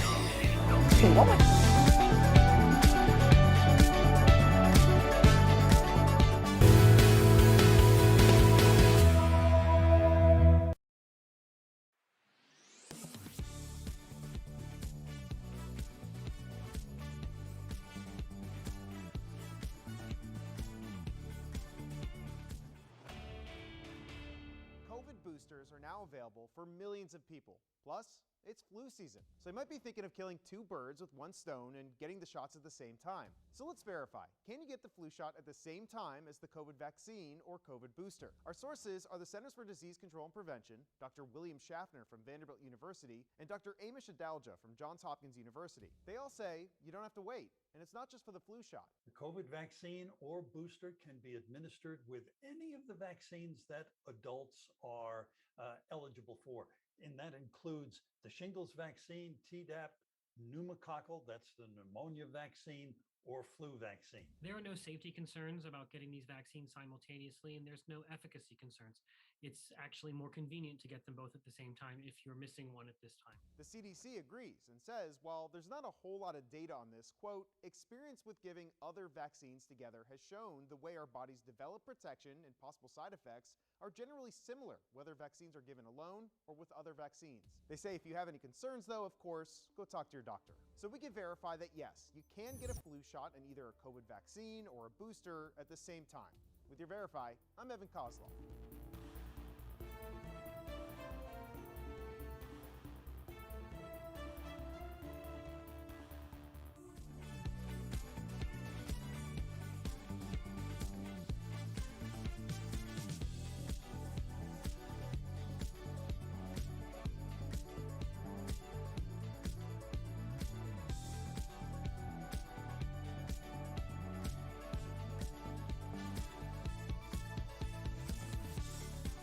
This is Daily Blast Live. We're talking about what you're talking about. Oh my gosh. Are you insane? This is a sham. No. Nope. Y'all, just stop. Finally here. Drum roll. Welcome to DBL. I'm Sam here with Al, Jeff, and Tori. So Jada Pinkett Smith is getting real about her sex life with Will. On a recent episode of Red Table Talk, Jada sat down with Gwyneth Paltrow, Tori's fave, and confessed that after 26 years of marriage, she still struggles to let Will know exactly what she wants in the bedroom. Take a look. You expect your partner to know, especially when it comes to sex. Right. It's like, well, if you love me, you should know. Right. You know what I mean? Yeah. If you love me, you should be able to read my mind. You should read my mind. Yeah. You know what I mean? That's a huge pitfall. That's a huge pitfall. Yeah, it is. I hate that. You know? I love Gammy chiming in. Okay, so does this surprise you, Tori? No. I think in what I've been learning about my own sex life, and I'm not going to go crazy here, is that it's very male-centric. No, really. Is that what you do to turn on your husband? Yeah. No, it's very male-centric. What you see is, dealing with women and the magazines and the videos and all that. It's all what men want. Men want. And it's very hard for a woman to say to a partner, you know what really gets me going is this strange thing, or whatever, even if it's not strange. That takes some guts, and it takes trust from the other person. So I love that Jada brought this up, because if Jada has a problem, we can all have a problem. And I suggest taking an uncomfortable situation and doing it in a comfortable setting. Have a glass of wine. Do it over, not in the bedroom at that moment. Do it over cheese and charcuterie and say, this really gets me going. What gets you going? And let it go back and forth. Is this happening in front of the Eiffel Tower? I'm simply saying, what would you say, take it Jeff? out of that situation. Jeff, and let's make say it you comfortable. were, thank you, Tori. Thank you. Let's say Thank you were enjoying a charcuterie board. And cheese is part of the charcuterie. Yes, so. you can just say charcuterie board. Let's say you're enjoying a charcuterie board. That was the biggest point I took out of that whole thing. And your wife says to you, this brings up this conversation. Do you think, how would you? Here, okay. Yeah, let me put it like this. So I think you should be comfortable, like Tori says. And I think Jada, not to blame here, but shares a little of the blame. After 26 years, you should be comfortable enough to say what turns you on or what if it's not working out. She should be comfortable enough. And might I say, I'm a fan of like the shaved head. She looks great. Me too. I kind of like it. I like it. I don't know if that's been said, but just want to point I was thinking that. Very so I'm glad you said it. Yes. But if you get too weird, you risk the relationship. If I say something really that's out in left field and now we're dating for 20 years and I'm like, listen, I like to dress in a bear costume and people have those conversations, and it's you know what? Whatever it is, whatever it is. It's okay. But no, because then next time you get in a fight and be like, oh, Jeff with his bear costume. Yeah. Like you're gonna picture me. Well, that's what people are scared of. Vulnerable. That's a legitimate fear. That's what people are scared of. I don't think a lot of people have admitted to themselves what they like. Much less that you might type it into a search engine. Yeah. But you probably have not said those words out loud, especially to your partner, somebody that you're raising kids with, you might have a business with, or you go through life with, and you don't want them to look at you any differently because of this thing that you're into. But honestly, I think it's weirder that we don't have the conversation and we just default to kind of everybody just gets roses and chocolates. We're puritanical but no one, I don't want either of those things. Sex is a no-no in America, which is absolutely ridiculous. Communicate, use your mouth and talk about it. But you're just saying that you're just learning to do that, and you're the most communicative person I know. That's very true. And so what chance do the rest of us have? And Jada's saying the same thing. She's very sex positive, and she's having trouble. I'm just saying it's not always what you think of in terms of, it can be a conversation. It doesn't have to be, I want to be a bear costume, and be like, hey, have you ever thought about this? Yes. Have you ever been in costume? Right. Do you like bears? Maybe work your way into the bear costume. First start with just, do you enjoy bears? Yes. By the way, I'm going to be a bear First, tomorrow. lay backwards on the bed. No, but shimmy them up. If you get too weird, you run the risk of hurting that relationship. That's fair. Right? That's if your husband came to you like with something totally crazy. But you should know your partner, and if they're not really flexible, then that's probably not a good match for you. But you might be 19 years in. But define weird. Deviancy is going to be different in every different relationship. What's deviant to me is going to be different to you. So I think. But it's deeper than that, Sam, because I would argue a lot of people would think that things are deviant, but they're into it watching other people do that, but they might not want their spouse to do that. Because they'd look at them differently. It's layered. It's really layered. It is really layered. It's like very weird. What if someone's like, my wife's like, I want to have sex with the neighbors? That's a problem. That's it. No, you know what? That's a conversation. Here's what I've learned, because I listen to a lot of podcasts about sex and stuff. They say it's not a problem. It's just that you have to have the conversation of like, do you want to have sex with the neighbors also? No, I don't. Well, what can we work out? Well, maybe we have an open-ended relationship. How about we dress up like the neighbors? That's one option that you can easily cross off. Pete's lawn, I know what my wife's thinking about. Yeah, it's a problem. It's a problem, yeah. Okay.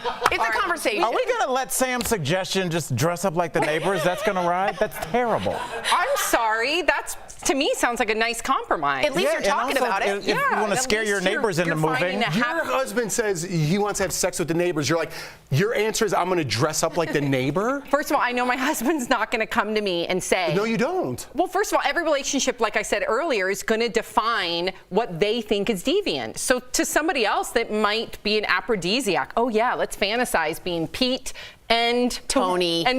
You're fantasizing about being a couple in the suburbs. Okay, I'm done. We don't have enough time. We got to go to the next story. Oh, we got Especially after that hot fantasy. Errands and then mowing the lawn. Bed Bath and Beyond. Don't know if there'll be enough time. You can do it in your minivan. There's never enough time. All right, we're getting a first look at the sequel to the Netflix hit show Tiger King. Tiger King 2 goes into the aftermath of the sale of Joe Exotic's zoo to Jeff Lewis. Like Bravo's Jeff Lewis? No. Oh, watch. We have more money than God right now. So nobody loves me. Jeff and Lauren are like two rabid dogs in a goldfish bowl. Lady peaceful. What happened to Don Lewis? Carol knows something. He was dealing with some shady characters down in Costa Rica. Don liked to play with dangerous stuff. We also see Joe speaking from prison, where he is spending 22 years for a botched murder-for-hire plot to kill Carol Baskin. Are you guys going to watch this? I'm a pop culture lover, And I just think this is done. So you're not going to watch it? No, Tiger King was a great moment and a great moment in time. We were all home. We all got to talk about the same thing. I'm not into this, and I also really feel bad for the cats. Me too. Like, no I couldn't one's watch talking about it. I couldn't watch it. Nobody cared about the Nobody. cats. And it's like, I don't know. I'm just like, I'm not into it. But enjoy. Jeff, are you going to watch it? I can't stop thinking about my neighbors now. Yeah. How would you dress up like that? I'm going to feel weird just seeing them when I get home. Like, you're the one that brought it up. I know, but now I hate You brought it up. No, he brought it up. I didn't bring it up. They just said out of time. About it, though. I do not. Don't. Stop it right now. Coming up on DBL, magician Matt Franco joins us live. Yay. I'm for Matt. He's got a trick for us. There he is. Yeah, yes, Matt. Don't go away. Closed captioning provided by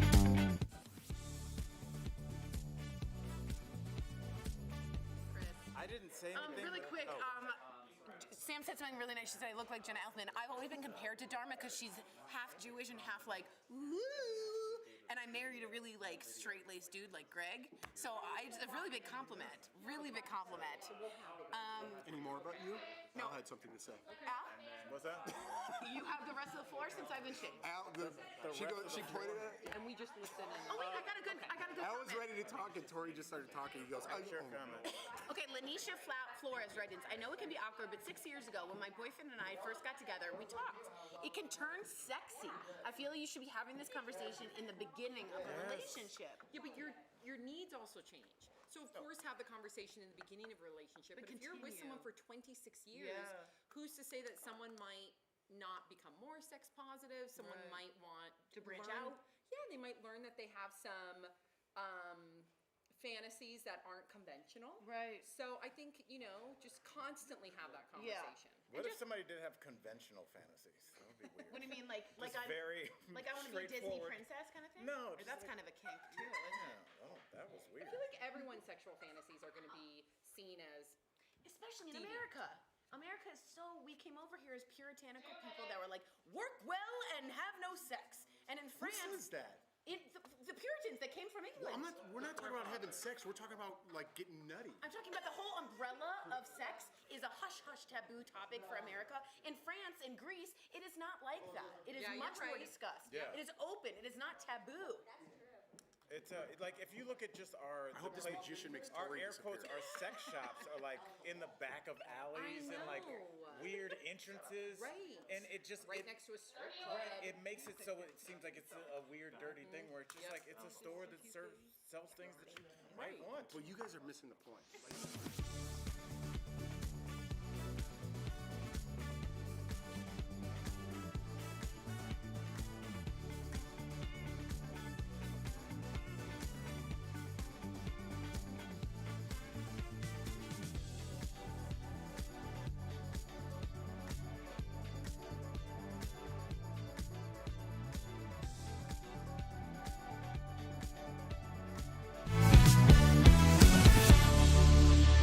Cover that glass. That glass, of course, becomes a bottle. That bottle then becomes, of course, the full glass.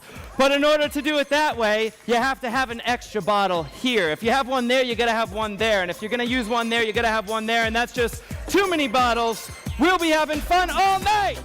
Whoa. Oh my gosh, come to the studio. Welcome back to DBL. He was the first magician to win America's Got Talent, claiming the $1 million prize and kicking off his own Vegas show, Magic Reinvented Nightly.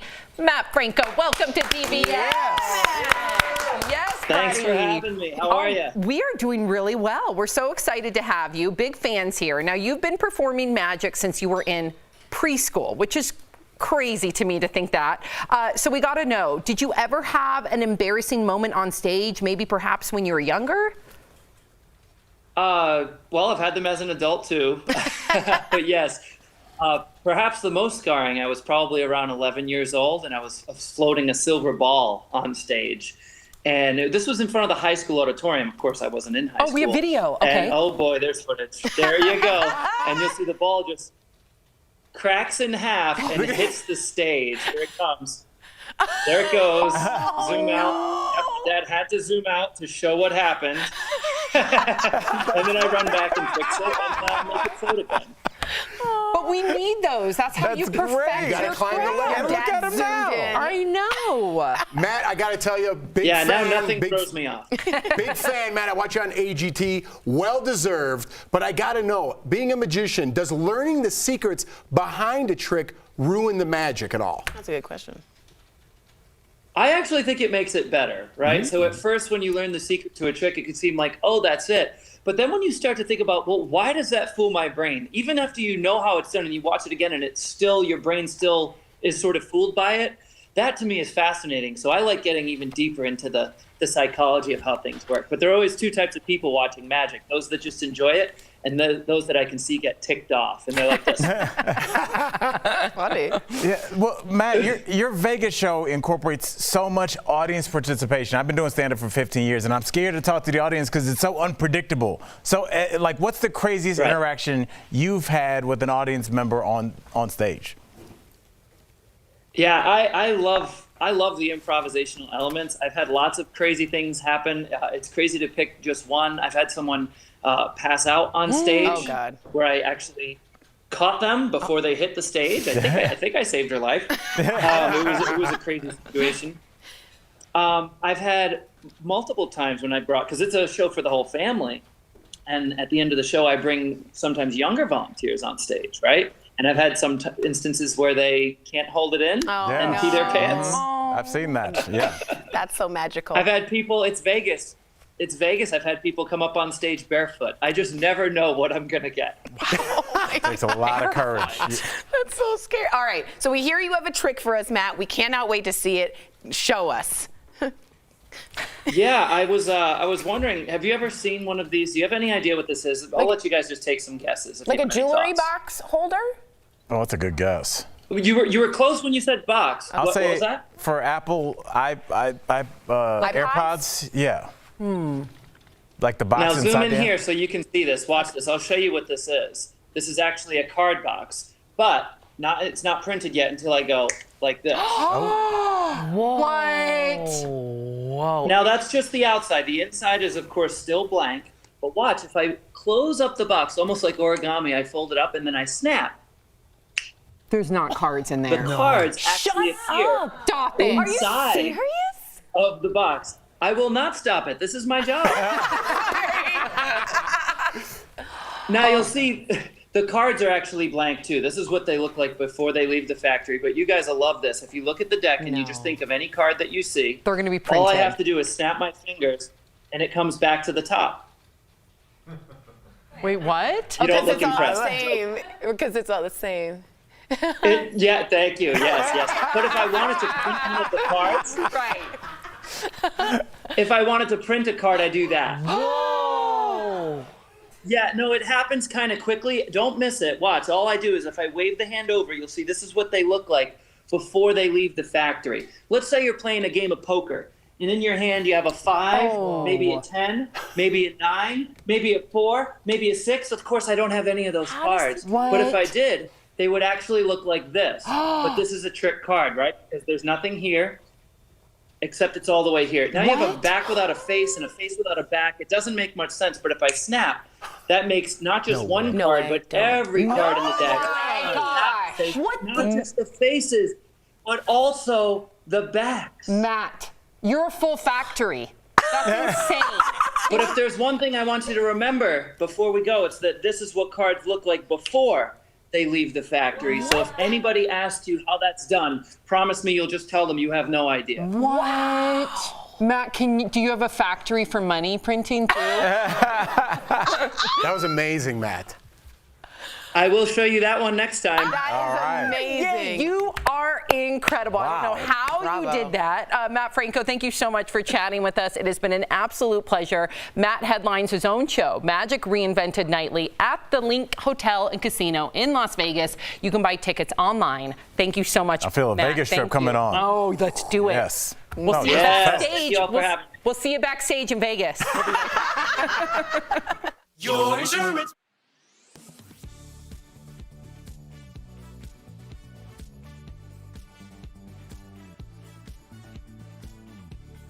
Have you seen Squid Game yet? I binged it a few weeks ago. The show follows a deeply indebted South Korean man who enters a competition with 450 other people in precarious financial situations for a chance to win a $38 million cash prize. The show has been praised for accurately reflecting the desperation felt by many South Koreans struggling financially amid the country's household debt crisis. Gross domestic product, or GDP, measures economic output by totaling the value of all goods and services produced in a country. According to a September 2021 report from the Bank of Korea, total household debt in South Korea is now 105% of the country's GDP. That means the country's private debt is larger than its economy. For comparison, the U.S. Federal Reserve says household debt in the U.S. is currently 78% of the country's GDP, although it did get as high as 99.8% at the peak of the Great Recession. This viral Twitter thread pointed to statistics claiming debt is the leading cause of suicide in South Korea. So let's verify. Are economic problems such as debt the leading cause of suicide in South Korea? Our sources are Statistics Korea, the Bank of Korea, the U.S. Federal Reserve, and the Organization for Economic Cooperation and Development, a group of 38 nations representing most of the world's largest economies. According to OECD data, South Korea has the highest suicide rate of countries within the organization, at 24.6 suicides per 100,000 people. South Korean government data from 2019 shows suicide was the 5th highest cause of death in the country. The data also revealed economic hardships like household debt as the #1 reason people in South Korea contemplate suicide. So we can verify, yes, economic problems such as debt are the leading cause of suicide in South Korea. With your Verify, I'm Ariane Till.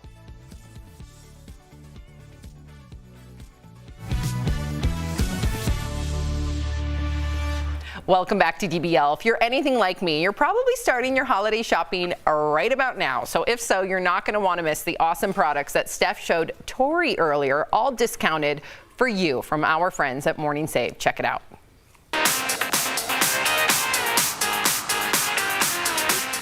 All right, what do you have for us today, Steph? Hey, Tori, I've got some wonderful products and even better deals, and I cannot wait to share them with all of you. So first up, we've got Cloth and Gable Down Alternative Comforter. So you will get one comforter, and it's available in king, queen, or full in 6 neutral colors. And the best bit, Tori, is 100% hypoallergenic. Ooh, I like that. So it's ideal for anyone that's got sensitive skin and allergies. I love it. And the baffle box construction of the comforter will prevent the fibers from shifting. So you don't need to constantly fluff it up. Isn't that amazing? Nice. I like this. So normally these are around $120, but now it's only $29 for the twin, $39 for the king or queen, which means you'll be saving 76%. Oh my gosh, I gotta tell you, anyone with feather or down allergies like me and my whole family, these down alternatives will keep you that warmth and cozy, but you won't have that crazy itchiness. This is such a good price for a good product. Corey, these pieces are super classy and elegant. We've got the Savvy C blue diamond pendant or earring set. Look at these. Wow. So this deal includes either one pair of earrings or one pendant. And let's be honest, we love bringing you great, unique products. So we asked our friends at Savvy C to design these just for you. Our Morning Save customers. Look at that! So the infinity design represents eternity, and it's beautiful with a little splash of color from the blue diamonds just here. Normally it's $399. Now it's only $39. Oh my! So that saves you guys 90%. Now if you were looking for a Christmas, a Hanukkah, a holiday gift. Amen. If you're gonna turn up with diamonds, I think you just won. You won Christmas or holiday. I was just gonna say you're the winner if you bring that. So this next item is gonna make you feel like a professional makeup artist. Oh wow. Yep. We've got Cargo Cosmetics eye and contour palettes with 4-piece mini liquid lip kit. So this deal includes one eyeshadow palette, 4 travel size, I love these, little liquid lipsticks. Oh, cute. 1 contour palette, and it's available in 2 different shade options. So the contour palette will make contouring so easy. The trio shades are expertly coordinated. Nice. The eyeshadow palette will lift and define and highlight your eyes like a pro. So normally it's as much as $83, but now it's $19, which saves our viewers 77%. You guys, come on. Cargo's an excellent company, and for all of that, you could plop that in and be done with your makeup shopping. Oh yes. And last, but certainly not least, Tori, we've got this. It's the True and Tidy STM 700 Steam Mop and Steam Cleaner. Whoa. So this deal includes a water cup, a steam mop head, look at all this, 2 heavy-duty mop pads, a carpet glider, and 7 different attachments. Oh, wow. So this tool can do it all. The heating system produces strong steam to clean and sanitize the surfaces in your home. And in as little as 25 seconds, this produces 17 minutes of steam. Wow. Now, normally, this is as much as $150. Yeah. But we've got it, Tori, for $59. Which saves our viewers 61%. Head on over to morningsave.com to snag these amazing deals, guys, at the lowest prices. You can even visit morningsave.com on your smartphone. Thank you so much, Stephanie. We'll be right back. Promotional consideration is brought to you by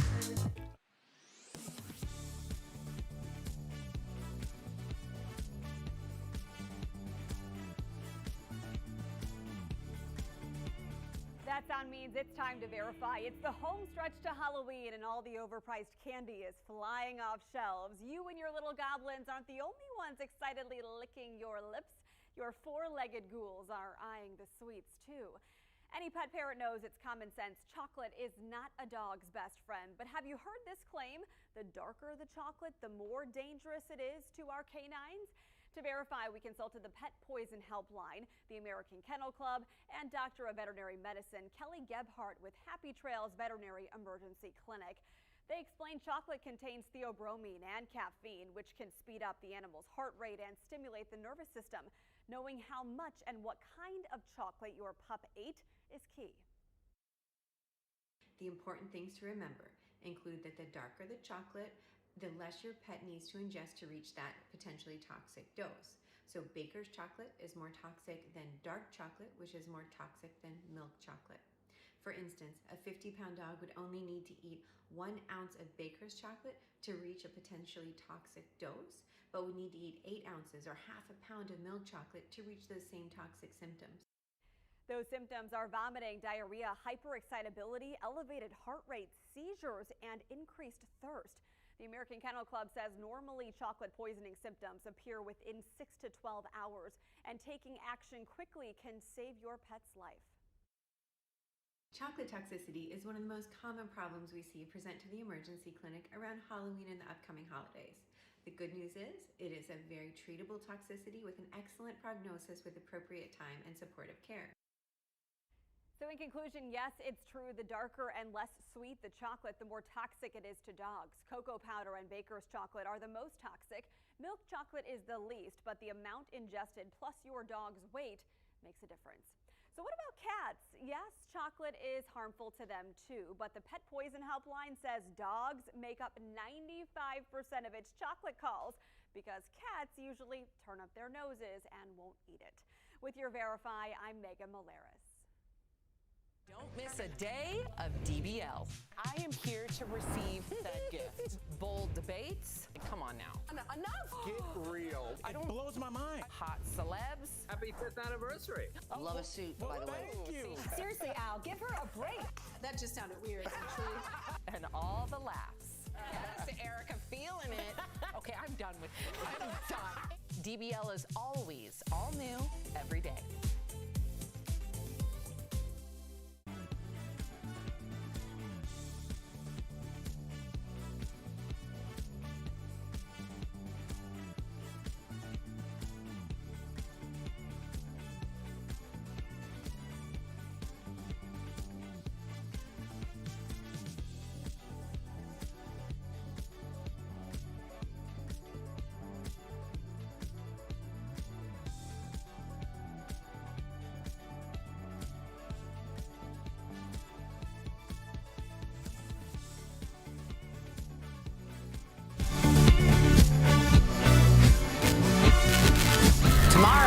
DBL, we're going all in for Halloween.